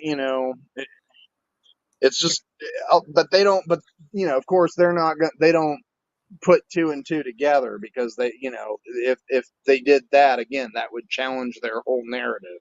Yeah, but what have Christians really contributed that's positive to the world? Because this is true. The Yeah. contributions of Islam. It's like Islam has done more for humanity than Christians ever have. And not to mention, it was the Muslims that helped the Jews at their time of need. It was Christians that have been hunting them down and killing them for thousands of years when it was the Muslims that protected them and sheltered them. Yeah. I am not religious, but I respect Muslims and Jews because they're not the ones that are going around fucking starting wars with everyone. They're not the ones that have eradicated entire religions from existence. They're not the ones that are going around freaking erecting fucking flags on foreign soil. They're not the ones that are going around freaking like doing fucking the fucking shit that fucking Christians are doing. Now, yeah, I sound like I hate Christians. Yeah, I do. But when I'm talking about Christians, I'm talking about the Christians in the West, not the ones in Africa and in Asia. I'm not talking about them. They're not the ones that are going around doing with the stuff that they do. I'm not referring to them. It's just most Christians don't even believe in their own fucking religion. They don't. And why are so many people leaving Christianity in the West? Why are they leaving it in droves? Why are they either becoming atheists or converting to Islam? Because Christians don't believe in their own religion. The churches don't push Christianity. Yeah. And, I just, like I said, it's just Christians basically, get out there and they try to force their religion down everybody's throat without understanding the utter hypocrisy and not really understanding irony very well, considering the fact that a lot of the shit that they are, a lot of the shit that they're crusading against people for, or have done in the past, like, essentially condemning supposed witches to death, when it's like, okay, but you guys worship a being that was that, for all intents and purposes, could have been considered a person performing witchcraft, ritualistic healing witchcraft. And it's just like they just do not understand irony. They do not understand they don't get or choose just not to recognize their own fucking hypocrisy.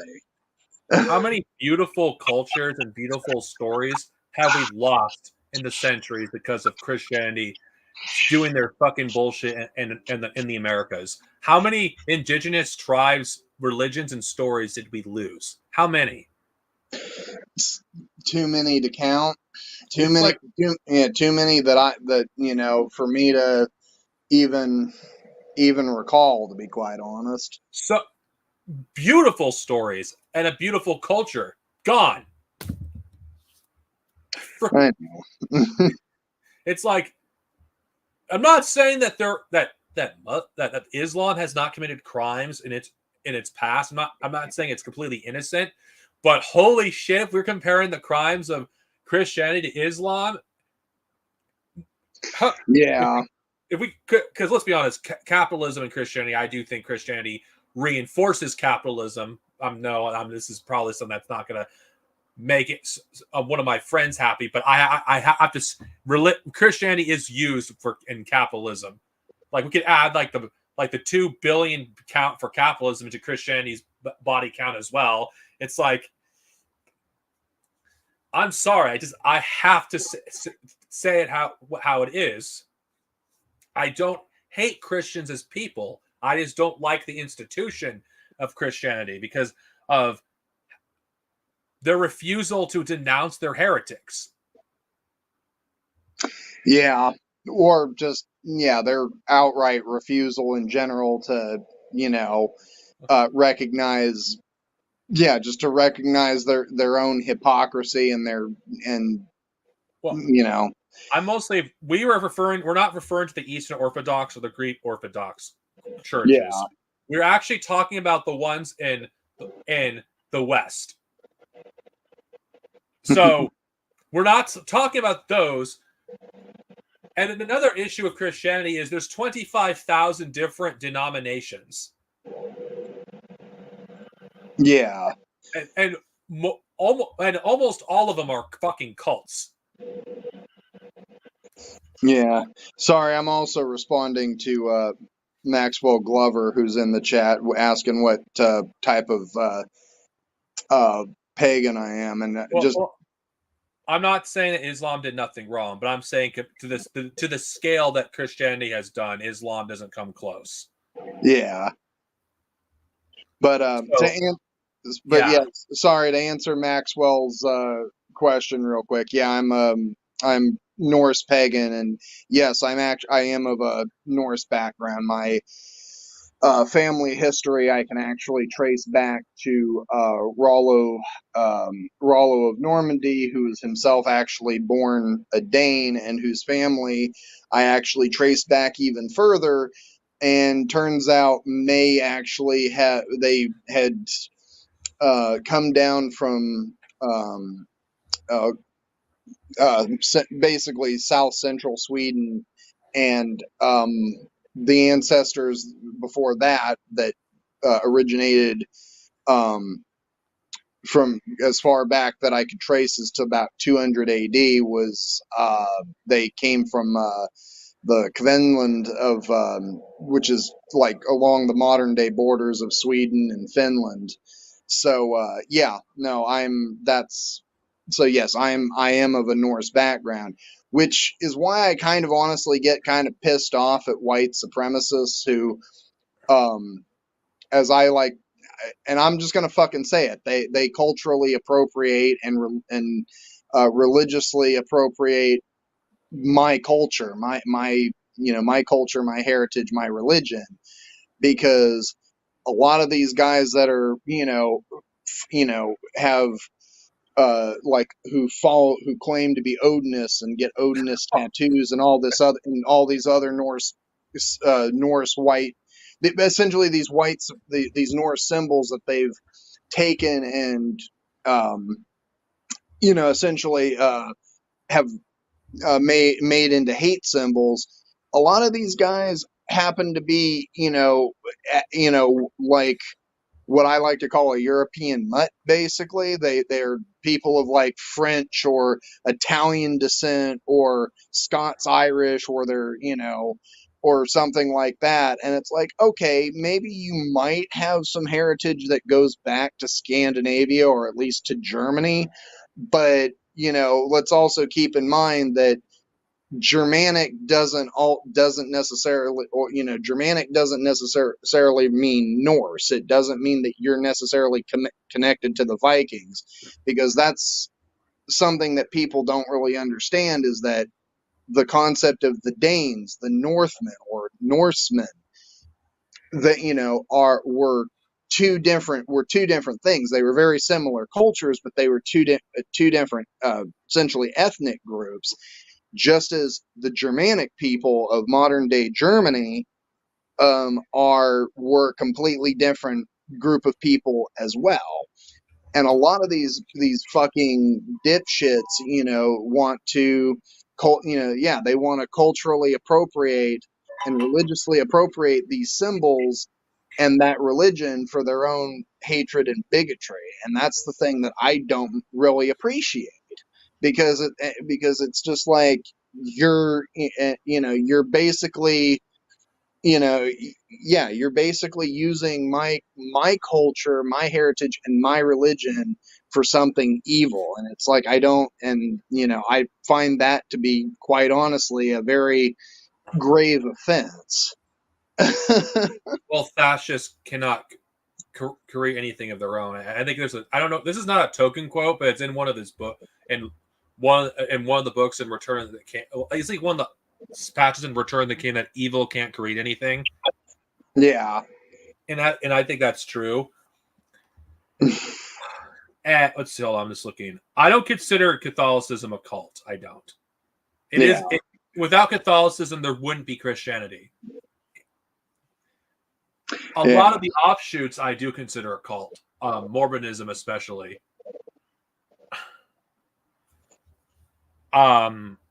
Jesus fuck. I hope one of my friends doesn't get mad because I kind of dissed Christianity for almost 30 minutes. But I feel like I had to, because I've been thinking about it for a while because of with the transphobia that's been going on. And let's be real. If Jesus was alive today, most of these so-called Christians would kill Jesus. They would just shoot him or put him in a heartbeat. They would, in fact, they before they killed him, they would call him, they would essentially call him they would call him a dirty hippie communist, and then they'd probably kill him. One of the funniest exchanges I've ever had on Facebook with a Christian, when they were, I would say, when there was a post like Jesus was a communist, like, no, he wasn't. He wasn't a communist. Like, yeah, he was. Like, oh, and where did it say that? Oh, the Communist Manifesto. I was like, no, the Bible. Where Jesus told people to take care of each other and the rich would go to hell. Yeah. And you know what happened? There was no response. Yeah. I have one that's a bit funny. So this actually involves a Zionist, actually. And so I was talking to a friend of mine last week. We were hanging out, and he was telling me about how he was hanging with this friends group, and he largely hangs around with it's like this group of friends who's largely like polyamorous and stuff like that, but a lot of them are very much white, but they're also the typical like Portland liberal progressive types and stuff like that. And apparently there was this new person that came into the group, who I don't believe that my friend happened to know at the time, really know at the time. But anyway, they all met up at a bar and they all kind of got to talking. And I guess this person had, I don't know, about a couple of beers or so, and I guess got to running their fucking mouth. And they had made they started going on about essentially their support for Israel and how Hamas are, terrorists and stuff like that. And, and was just making certain people, especially like certain people of color that were in the group, very uncomfortable. And so basically, my friend called him out on it and was just kind of like, I'm like, that is not okay. Like, and apparently about 6 other people have also left that group, but the person who is like, kind of like the facilitator of, like those of that event meetup, is just a chicken shit who won't basically boot that person or talk to that person at all. And so I found that person on. So my friend happened to be like, "Oh, I know what their Facebook is," and I'm just kind of like, "You shouldn't have told me that," because I'm petty as fuck for a lot of people that don't know me well. And so I found their Facebook Messenger, their account, and I just messaged them a bunch of like Weisfeld's vigil playlist. I messaged them my videos on like Aaron Bushnell and all like just my pro Palestine stuff and some of Jason's videos I believe as well. I don't remember if I had any of yours in there, Dark Zenobia, but I know that, but yeah, I just basically like spammed them, and the only response I got from this person was, "What is this?" Oh, and then instantly I got blocked, and I'm like, coward. I'm like look at the size of this win. Because he saw a Jew speaking out against Israel. Not just a Jew, but also the fact that just a bunch of pro-Palestine stuff that I was sharing, like pro-Palestine videos, the Aaron Bushnell video that I did, Weisfeld's vigil pro-Palestine vigil playlist that he had, put that in there too. And yeah, instantly this person just was like, "What is this?" And then came to the realization of what it was and was like, "Oh," and then blocks me. And I knew they were going to block me, so I made sure to just have all my links ready to go in my clipboard, and I just started spamming them. And yeah, so like I said, look at the size of this win. Well, I don't. I only block people on Facebook because if they can't give me a good response by the second one, because I have a finite amount of time and I don't like blocking people. That's how I avoid getting banned in the past year. Actually, this is actually the longest time on Facebook I've gone without getting banned. Yeah, I've gotten a few suspensions from Facebook. But the funny part is it's been over stupid bullshit and not because of like anything political. Because I I do have a Facebook page, but I do but that's for like my personal life and stuff like that, more like family, friends, and like stuff like that. So I don't use that for political reasons. Now I do have a Facebook page for essentially I need to change it to the actual Red Pagan Network, but it's for my channel, and I have a Facebook page for that. I just don't go on there very often. It's just basically another source for me to promote videos and stuff like that. But I do have one for that. But yeah, no, Twitter is the one that I kind of am on quite a bit. That I will admit shamelessly, because and yeah, I've gotten a few blocks on it. In fact, I recently had gotten locked out of my account for essentially telling a misogynistic, racist fascist to fuck off back in January. So about a week or so ago, I got flagged for that. And I got back into my account right after that because they just asked me to delete the tweet. And I'm like, okay, whatever, fuck it. I got a curious question. Do you think I'd be able to get my Twitter back because of Elon Musk buying it? It's a joke. I don't think I Yeah, could. probably not. I don't really care, to be honest. But yeah, not more than a day later, I had gotten a 12-hour ban for, and this one I think probably, honestly, I can understand why, but it was the meme of, I think it was the meme of Hitler, it was like the meme of Hitler, like either putting the gun to his head or putting the gun in his mouth or whatever, and it said, "Follow your leader." I basically just responded to another fascist back on February, was it 26th or something like that, and yeah, just responded to them with that, posted it, and yeah, got flagged for that one, got a 12-hour ban for that one. To So think they have more freedom of expression on Facebook. they do. Like you tell, but I think it's also funny because both of those I got two hits on Twitter in a 24-hour period.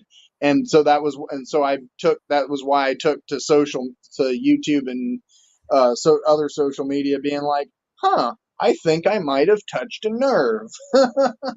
Well, I'm saying on Facebook, you have more freedom of expression than you do on Twitter at this point. Though that's not by much. Yeah. And then, of course, there's the TikTok ban that the U.S. government's been trying to push. And I find, and one of the points I brought up in the video that's being released tomorrow is it's kind of funny how it got pushed through the House of Representatives in 8 days, had cleared committee in about 1 day, and all of this came about, what was it, 2 weeks after after Aaron Bushnell. So yeah, and of course, the U.S. government and their typical dystopian nature is trying to, they're calling it the Protect Americans Act. And, they're saying it's to protect your data, it's to protect national security. It's like, you're not protecting our data, because Meta and Instagram have been caught numerous times. Well, Instagram is part of Meta, so whatever. But Meta and Twitter have been caught doing it numerous times. And not only that, they sell our information to China anyway. So what difference does it make? So it's not about data protection, it's about control, because because TikTok, let's be quite honest, is a little bit more of a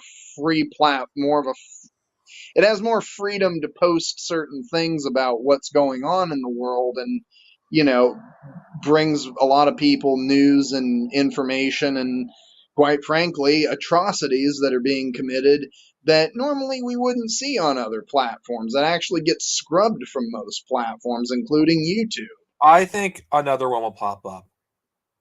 Oh yeah, trust me, I know, but I'm just saying, this is the internet, and let's be honest, the U.S. government is fucking stupid. It's Yeah. like the very fact they didn't. Okay, I'm not going to praise China. This is not praising China. This is just pointing out how much smarter China is compared to the United States. When the internet was in its infancy, China knew they had to control it. Yeah. And let's be honest, China is better at capitalism than the United States is. Yeah. America, with its obsession with no regulation, no government oversight, has come to bite them in the ass. Censoring the internet it's possible, but it's a fucking nightmare to regulate it. Because it's like a cockroach. You get rid of one social media site, another one will pop up. It's like a dragon. You cut one head off, like 5 more will pop up. Captain DPRK, protecting Americans from learning the truth. Yeah, exactly. Because another site will pop up. Yeah, because here's another thing too. The guy that is the CEO of TikTok isn't even Chinese. Like, he's Chinese descented. He's Chinese ethnicity, but he's Singaporean. He served in the Singaporean army. He is not a member of the Communist Party of China, and has very little to do with the Chinese government. And so but the U.S. and just goddamn watching that hearing that he was involved in, where that senator was, or House congressman or whoever it was that was kept asking him, it's like, are you affiliated with the Chinese Communist Party? And he kept saying no. And I'm just like, that fucking hearing gave me heartburn. I was sitting there, I walked away from that thing, just so full of rage and needing Tylenol, because of the fact that I had such a raging headache from the rage, that and it was absolutely insane. It was witnessing modern day, like what do you call the House of American activities? Yeah. Well, yeah. That we're in the midst of what I would call a third Red Scare. That's what we're in the middle of, and that and we're seeing it even on with social media. It's why platforms like Twitter have been are being the biggest one, right? That has been so I mean, Meta does it too, but Twitter, I think, has been a little bit more hard nosed about it, where they're just basically purging leftist accounts left and right, and there's and multiple platforms are censoring anti-Zionist voices. So yeah, we're basically seeing a third Red Scare going on, and that's why, in a way, I do kind of sympathize with certain comrades that do believe that and I tell other comrades myself, and this is coming from a person that I would say is pretty public because my face is plastered all over the internet with my videos. Um, but it is one of those things where I tell people you got to be careful. You got to take measures to protect yourself. I had to go to actual physical measures to protect myself because of the fact that I am a leftist public figure, and it is one of those things where it is growing.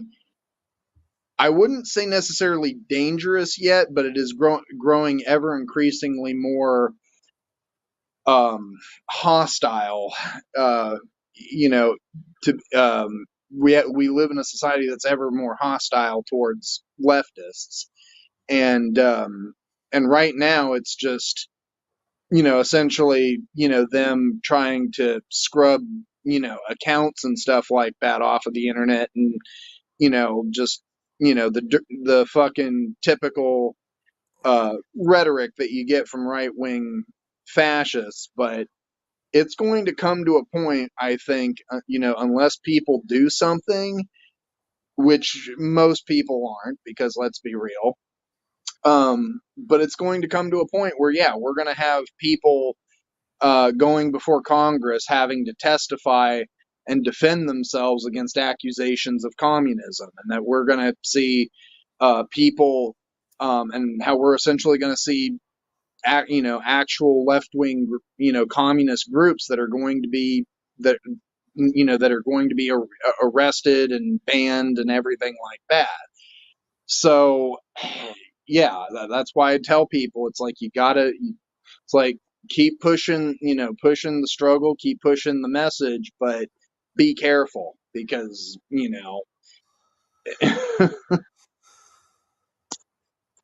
it's just it's yeah, we are living in a whole different world, and it's just than how we were even 10 years ago. It's really crazy how dystopian the world has really gotten in just the last 10 years.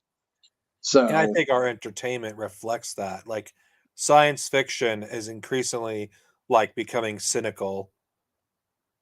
oh yeah, trust me, when you do actually finally watch if you do actually watch the Star Trek Picard series, oh yeah, it reflects that. Specifically the second season. It will reflect that.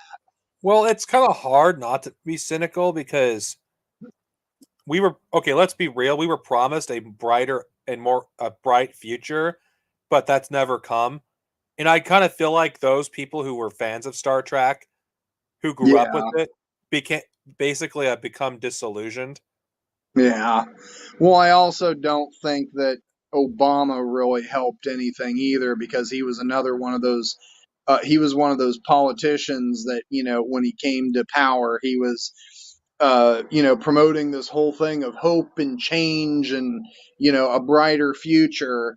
And yeah, we didn't get that. In fact, we got quite the opposite, because with that came, came a lot of pushback from reactionaries. So, and unfortunately, I hate, as much as I hate to say it, the reactionaries, I wouldn't say that they've won, but they've definitely got an upper hand right now. Honestly, the reactionaries they have no solution how to like fix the problems that are in our society. They have nothing to offer to fix anything. They only know control. Yeah. They don't like when like one of my coworkers we at Trader Joe's where I used to work, like we used to debate this all the time. When I told them that like it's like we debated capitalism and socialism, like because one thing that they don't want to acknowledge this, and it gets and I just think it's the childish like outlook that reactionaries tend to have. Yeah, I do think they're childish, and Americans in general are pretty childish. I get in general, Yeah. like I think it reflects our entertainment too, like why it's so. Like I think this is going on the tangent here. Am I the only one that noticed that our stories and like in the West have gotten fucking increasingly childish? Yeah. And Yeah. it's like I'm not okay. I don't want to sound like I'm standing Japan here, but Japanese stories tend to be far more mature than your average story in the West, and even ones that are aimed towards children. And it Oh seems yeah. like in the most mature stories that are being told right now in the West are stories that people overlook because it's for children. And like, really? Like I will die on this hill. I actually think Avatar: The Last Airbender is more mature than most adult cartoons that have come out. But yeah, yeah, but but the cartoon specifically, not the remake that they're putting out. We don't speak of the not like Shyamalan movie or the Netflix Abomination. Jesus Christ. What the fuck did you do to Katara? What the fuck? I appreciate that the water that they with the water tribe that they actually cast this time around, they actually cast like actual Native American First Nation actors, but that's about as far as it goes. And honestly, the only reason I might honestly watch it is because of Daniel Day Kim, because that man is very good looking to me, but then again I also have daddy issues. So I have no problem with the casting. It's just the way the it's characters just are portrayed. it's the It's way like the characters are portrayed. Katara is one of the most angriest characters in the last Airbender, and Yeah. not to mention she's basically the big sister slash mother of the group. That's gone from her character. Yeah. It's and I'm dreading what they'll do to Toph, who's my favorite character. Who's like Yeah. one of the few instances where we have a blind character in media, but isn't like in a stereotypical way. Like she's like one of the coolest characters in the entire show. It's like, oh, I don't even want to know what they'll do to her character. Well, put it this way. I can guarantee you that whatever they do to that character is going to be a lot watered down, because Toph it was in the cartoon was a badass, that overcame her disability to essentially become like one of the best earthbenders in the world, and despite the fact that she was blind. But yeah, I feel like they are going to try to water that down in the Netflix series, and and like to be quite honest, if they end up making the Toph character basically the complete opposite, like essentially this timid, scared, like little girl or something like that, I am going to punch my TV. Toph is my favorite character, and that's why I'm concerned. Yeah, but to be quite honest, the only thing that I think would even be remotely redeemable is if, say, they cast like as if they cast like a non-binary character or something, or a non-binary actor to play like the Toph character. I think that would honestly kind of be badass because Toph being assigned female at birth in the cartoon was definitely a bit of a tomboy, and now kind of looking, and I was kind of thinking about it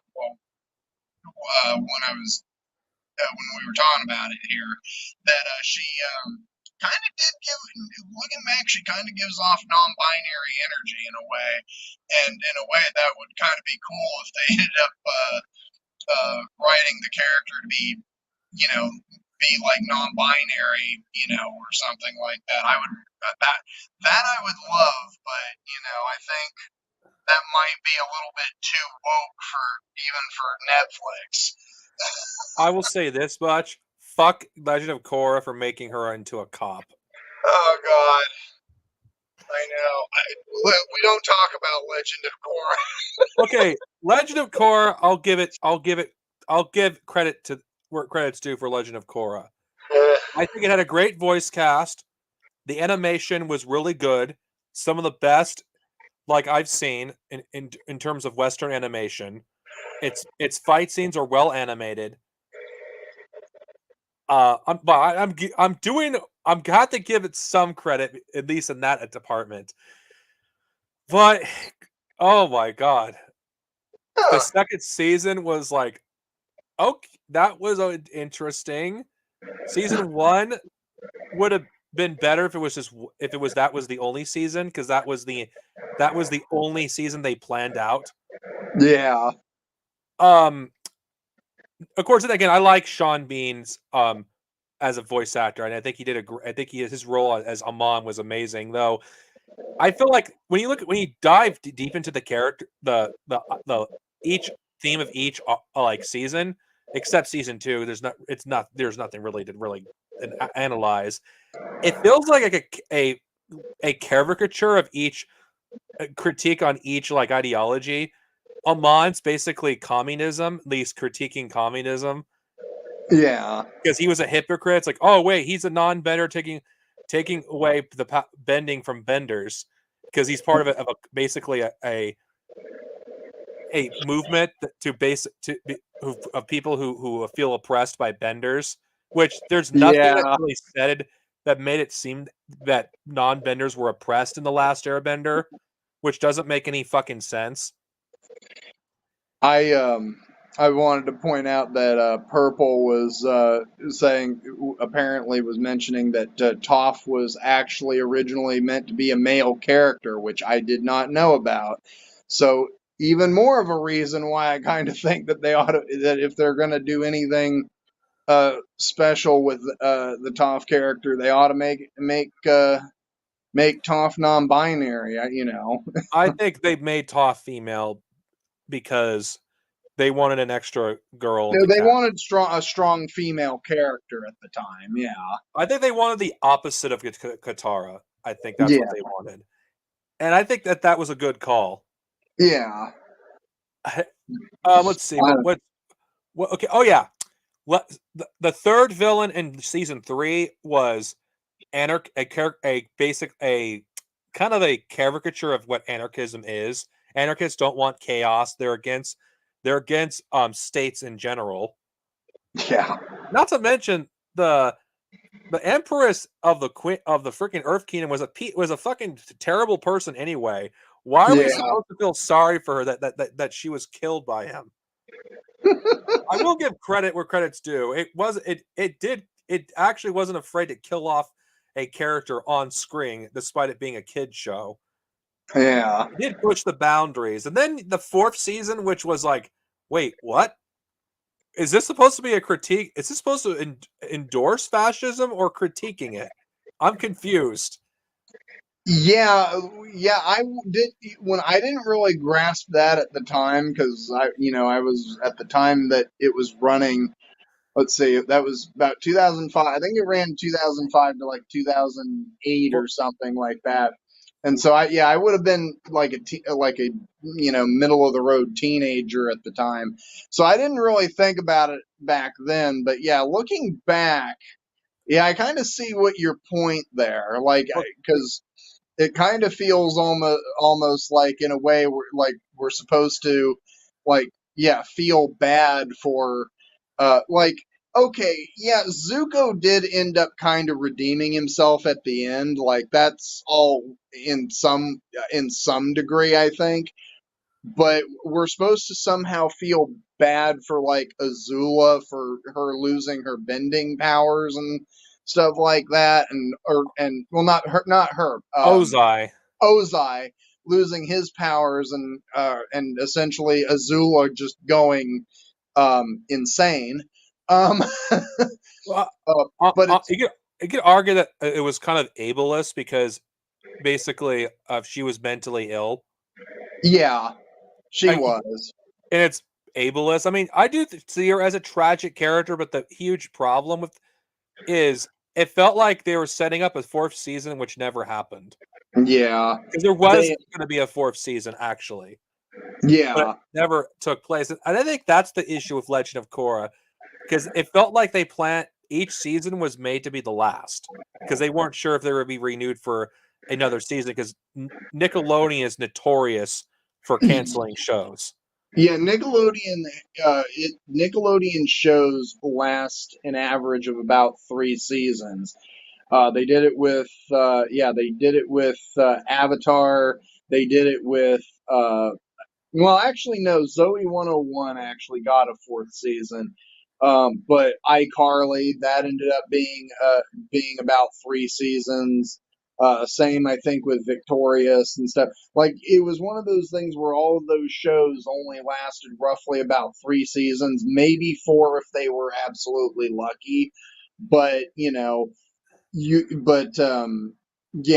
none of these shows ever really like. It's not like these shows were gonna but a lot of these shows weren't really meant to last like 10 years anyway, because or at least not the live action ones, because the obviously the actors would be at that point in their fucking 20s and 30s by the time that it finished.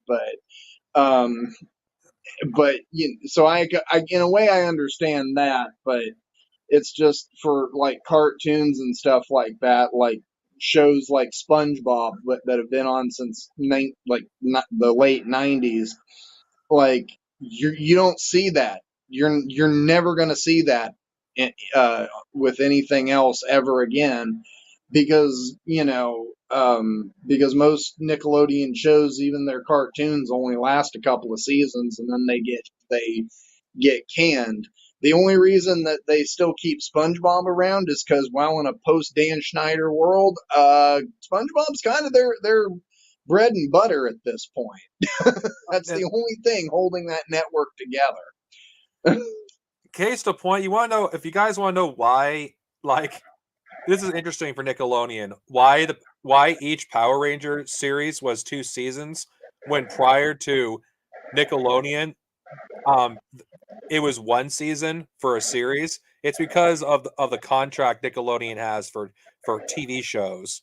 Like you Yeah. can't just run a show for 1 season. You had to run it for at least 2, which is which contributed to why the Power Rangers franchise, why people lost interest between seasons, because you had basically a series last for 2 years. Yeah.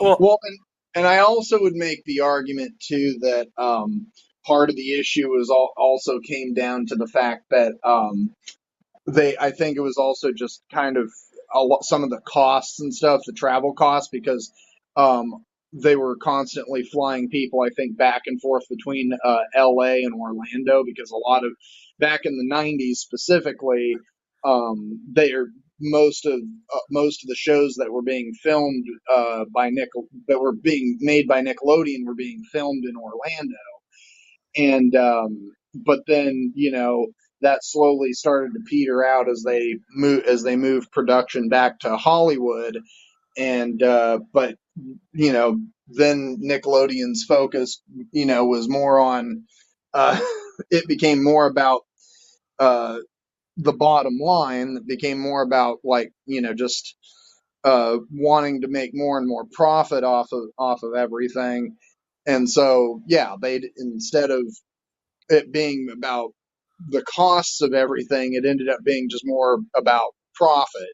And so, yeah, that's why we ended up, and so that's why a lot of shows, um, yeah, Nickelodeon's just always had that sort of problem, You know, and one show I'm actually surprised it had 5 seasons was the 2012 TMNT series. yeah, Because of Nickelodeon. yeah. I honestly didn't really watch that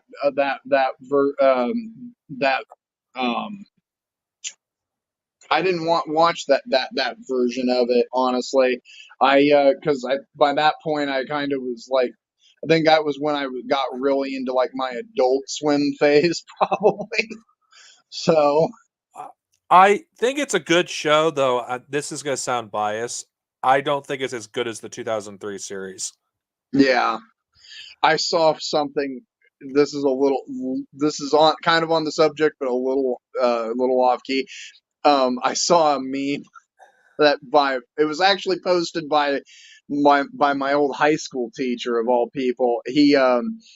Uh he posted this meme, and it was of the Teenage Mutant Ninja Turtles, but they were they were in their like 40s now, and they were all had like beard guts and stuff like that, and so it was called middle-aged mutant ninja turtles. I thought it was.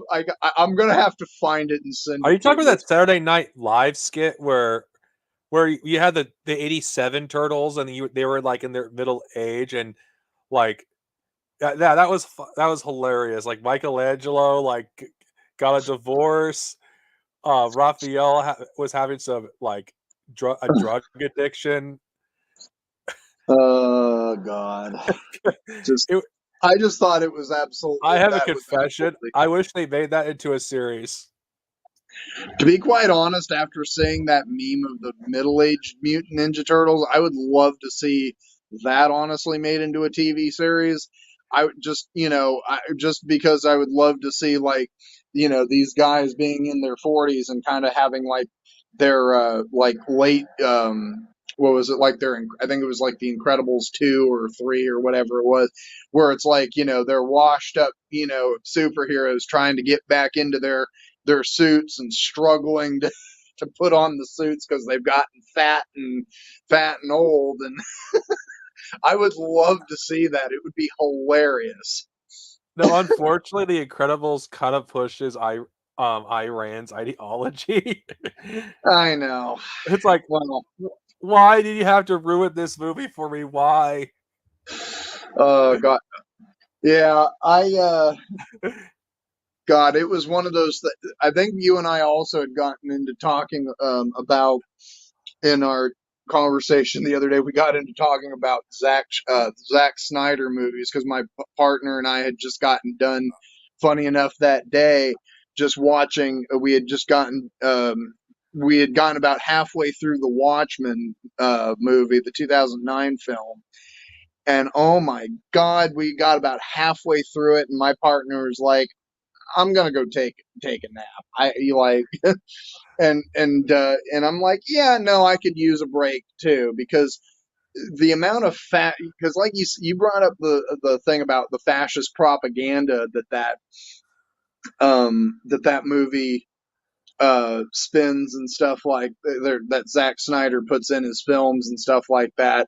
And yeah, I see it, and in that particular film, it's pretty blatant. It's like it's not subtle. Like the fact that the Rorschach character is literally just like a raging fucking fascist. Like he's like your typical McCarthyist, era uh, right wing psychopath. And yeah, and also just the fact that what in the fuck is up with Zack Snyder and his obsession with zoom in, zoom out. We Watchmen is an incredible comic. I recommend if you're not a It fan is of a great comic. superheroes. The film absolutely was crap. Uh, I have it on Blu-ray and I've yet to watch it, and I've had it for almost a decade. You're not missing anything. Trust me. Which version did you watch? The theatrical version or the extended cut?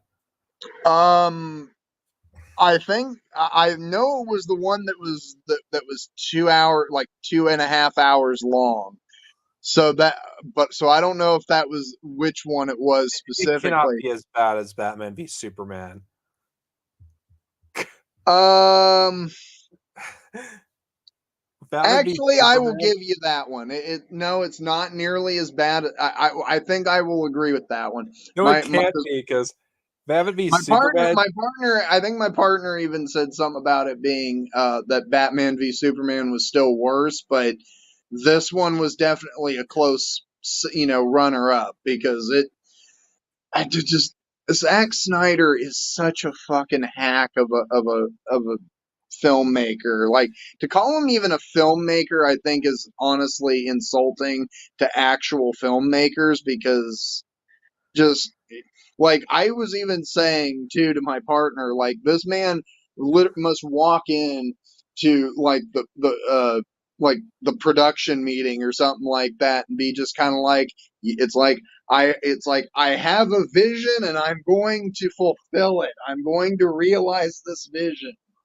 And it's just, He has a freaking cult following. Remember the release the Snyder cut freaking like movement? yeah, Okay, I do have a confession. I have the Snyder cut. yeah. I okay. I will one day watch it. I'll try.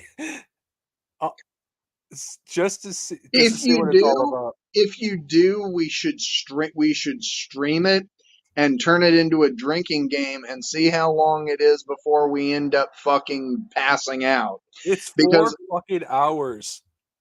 mhm, I know, and that's what I'm saying. It's like we should turn it into like a drinking game or something like that, and see if like you, me, maybe even Jason would be willing to get on it and be like take a drink whenever there's like a long extended zoom in zoom out sort of a thing and I guarantee you we'll get like probably an hour or so into the film and then we're going to be just kind of like fuck.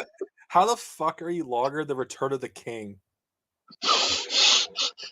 And I'm talking about the extended cut. I know, yeah.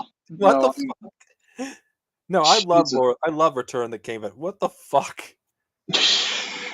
How the like fuck? like I said, that would be fun. I could see I could see a lot of the people in chat that are that follow you, me, and Jason. I could see everybody tuning in and being just like, "Oh God, this is going to be a train wreck." It's like, yeah, we know that. We already know. We know that. Right now, and it's still and that's kind of why I'm suggesting it because I'm just kind of like, oh yeah, we'll be about an hour and a half into the film probably, and we'll be fucked up because Zack Snyder's films are just that fucking horrible. I'd rather do The Last Jedi because it's shorter. and because I'm all and if Jason does go with it, the one thing I'm gonna say is like, we at that point I would suggest we all go try to get our hands on like bottles of Hennessy and just keep knocking that back because I guarantee you after about a couple of shots of that I'm gonna be just kind of like, damn it. I'd rather do the freaking Last Jedi because it's a shorter film, and I don't want to do that movie either because it's almost 3 hours. That and it's that whole Disney Skywalker saga bit. That could be its own drinking game in itself. Jesus, I would probably Christ. die because I would probably because every time we drink of over stupid shit that happens. Yeah, and this is what happens when you sell your soul to Disney. Oh God. It's honestly, I don't understand why there's like a borderline cult when it comes to the Last Jedi. I don't under fucking stand.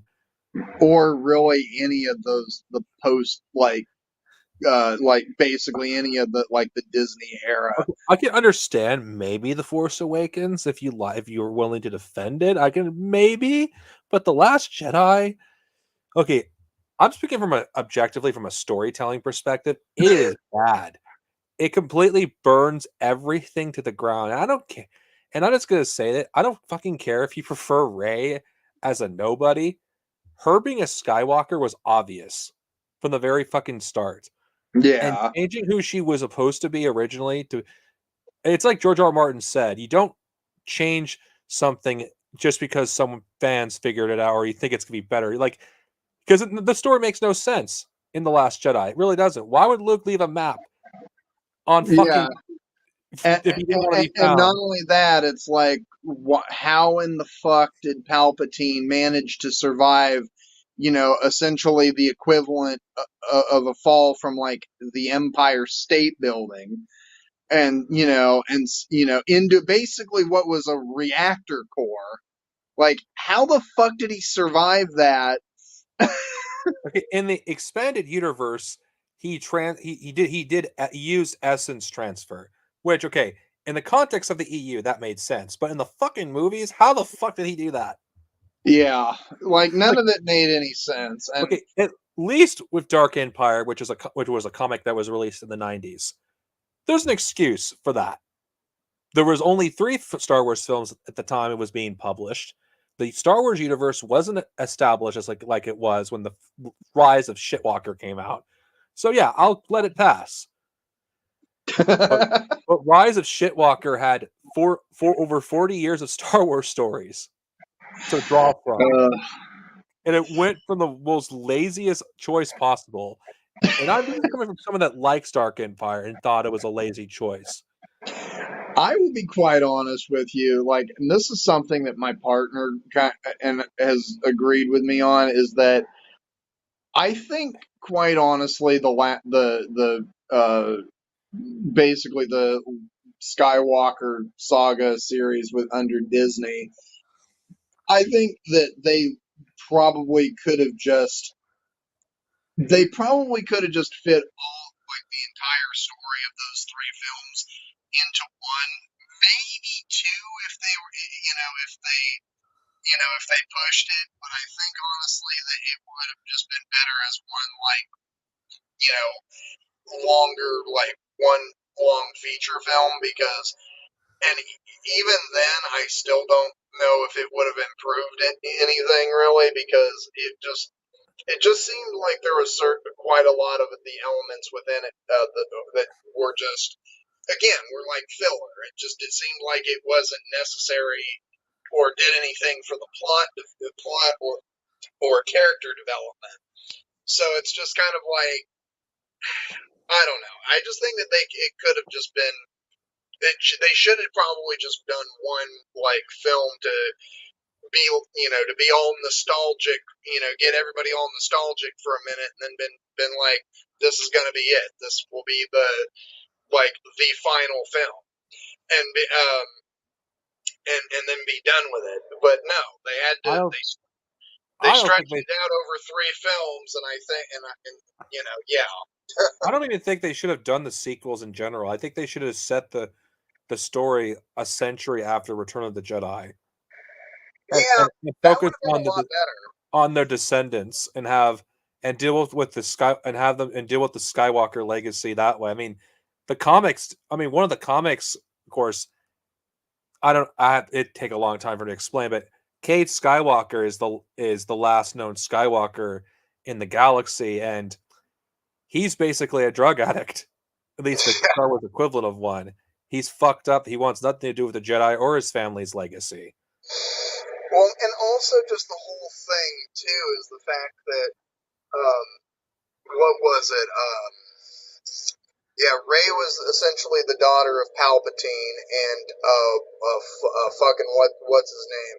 Uh, uh, the son of Han and Leia. Oh, You mean the Dollar General version of Jason Solo? I mean, sorry, Ben Solo. Yeah. And basically,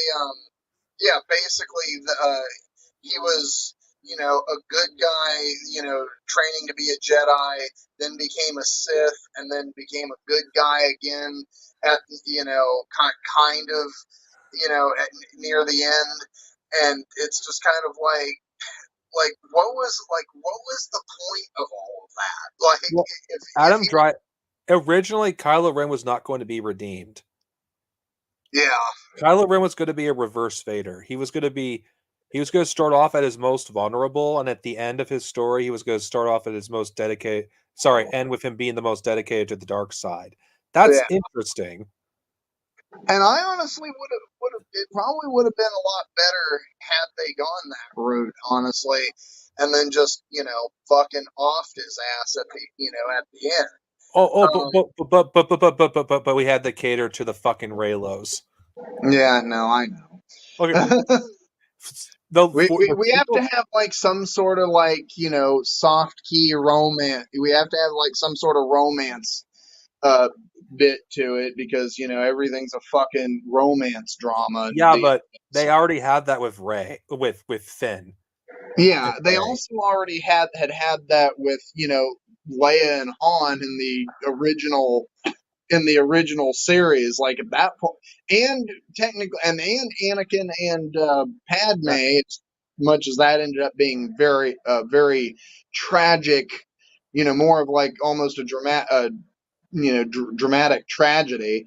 That they already had done that. Like at that point, it's just kind of it's more like you're beating a you're beating a dead horse at that point. The problem, Finn and Ray's relationship was awkward, but I'm gonna go on the tangent and say this: what Star Wars relationship isn't fucking awkward? Yeah, like from Revan to Bastila, from Luke and Mora and Legends, from Jaina and Jagged Fell, in Legends, from freaking Leia and Han, Anakin and Padme with their age gap, Ray and Finn. I mean, Ray and Finn could have worked had they actually gave a shit about developing it, but no, let's not do that. Let's listen to a bunch of fang girls on the internet, who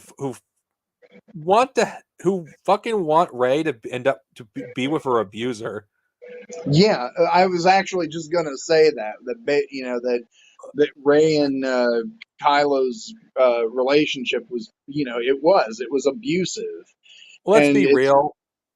Raylo only happened because the reason why Ray is not a Skywalker because of Raylo, because they didn't want to freaking do incest in a Star Wars movie, but that wouldn't have stopped the Raylos from shipping. Well, even though they kind of sort of did that with Luke and Leia in I think it was in Empire where they shared a kiss, but at least they didn't Yeah, that Luke and Leia were not originally going to be brother and sister. That was not planned, contrary what revisionist history George wants to say. They weren't originally going to be siblings. That's why I said kind of, sort of, because Well, and we have hindsight to go on, but still, yeah. But the sequel trilogy is an example of what happens when you let shipping fandom influence a story. The sequels are the result of that. Yeah. It doesn't fucking matter. It doesn't have to make sense. It doesn't matter if it ruins the integrity of the story. No, let's ship them together because of reasons. I hate Raylo so fucking much. I fucking hate Raylo so damn much. Honestly, I just despise the entire Disney era Star Wars. Not even so much the films, though I still think the films were very bad, were still bad, but just I hate everything about The only one that I like, the only thing I will genuinely say that I've liked so far has been like the Mandalorian series, and even that could use some improvement. But just the whole Disney era Star Wars, uh, like at this point, can we really even call the Disney era Star Wars uh stuff even canon, because it feels like it's so far off of the original plot. What happened with what's happening with Star Wars and what's turned me off from it is the Marvelization of Star Wars. Yeah. It is everything just feels the same. Andor is like the only show I really am interested in watching on Disney Plus because at least it's different. Yeah. Honestly, I might watch that at some point, but I need to finish up. I need to get back into watching Mandalorian and finish that up. Man, speaking of Mandalorian, remember how all the chuds hated Gina Carano when she first appeared, but as soon as she came up as a transphobe, they all love her. I know.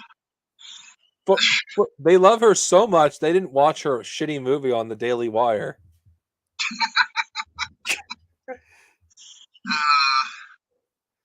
I just think it's kind of funny because,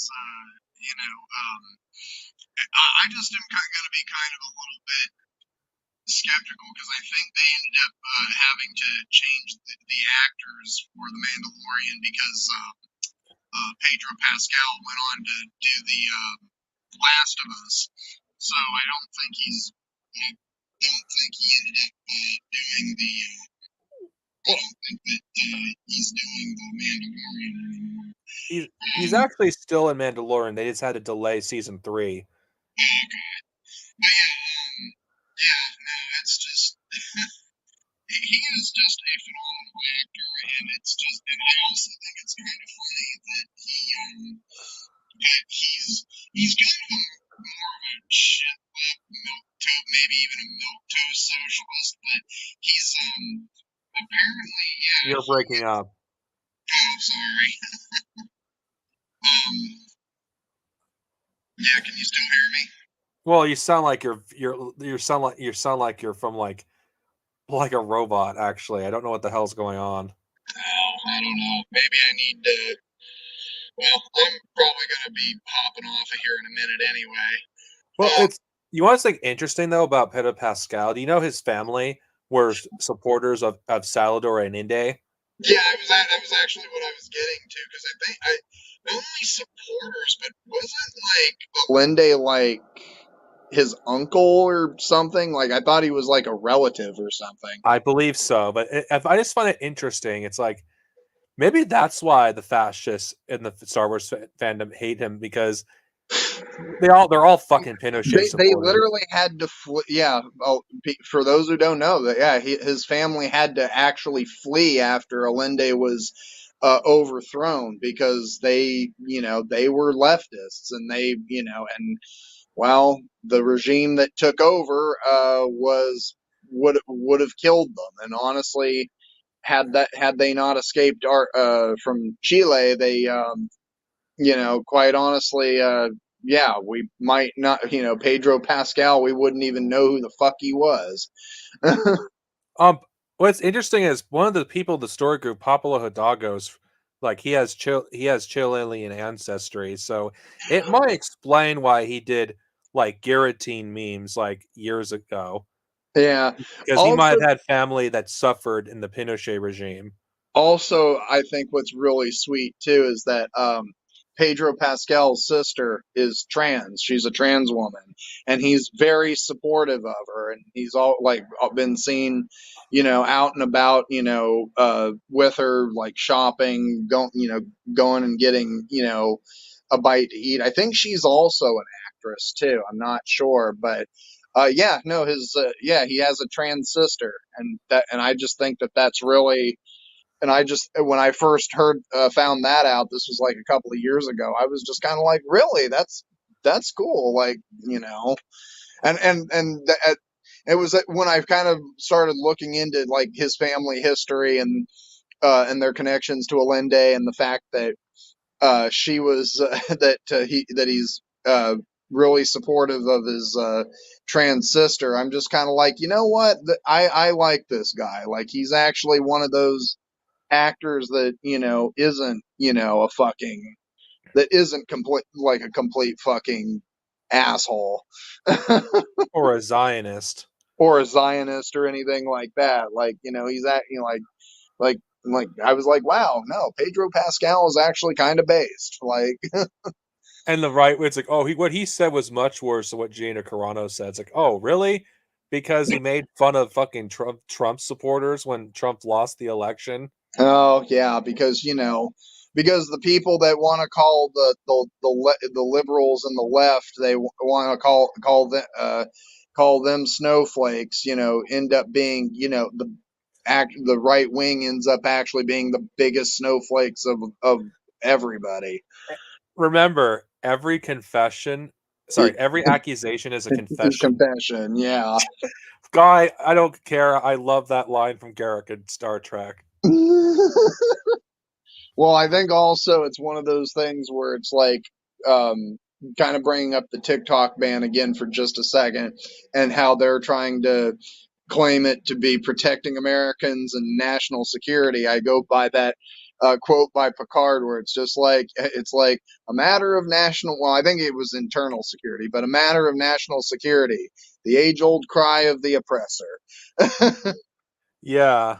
So I love that. I never use TikTok, but I don't believe it should be banned because it sets a dangerous precedent. Yeah, honestly, the video I did for it that is coming out tomorrow evening is, I think I went into covering, it was basically more of an analysis. It wasn't like going off of an article or anything like that. It was just my 2 cents of everything, but it was me trying to kind of break down, my perception of it and essentially my analysis of it, and just kind of just putting in my 2 cents on it. And I think I covered it pretty decently. So, yeah, I think so. I think when everybody sees it, it'll be. I think everybody will agree that that it's pretty well done as far as that goes. Because I think it was Jason that did a video on it. And I think he covered covered more of the actual details of it, and mine's just more of kind of an analysis. So I'm ready to end this stream. Do you have any last things you want to say before we conclude this? not really, except fuck J.K. Rowling. More like JKKK Rowling. All right, I will talk to y'all later. All right, red salute. Red salute.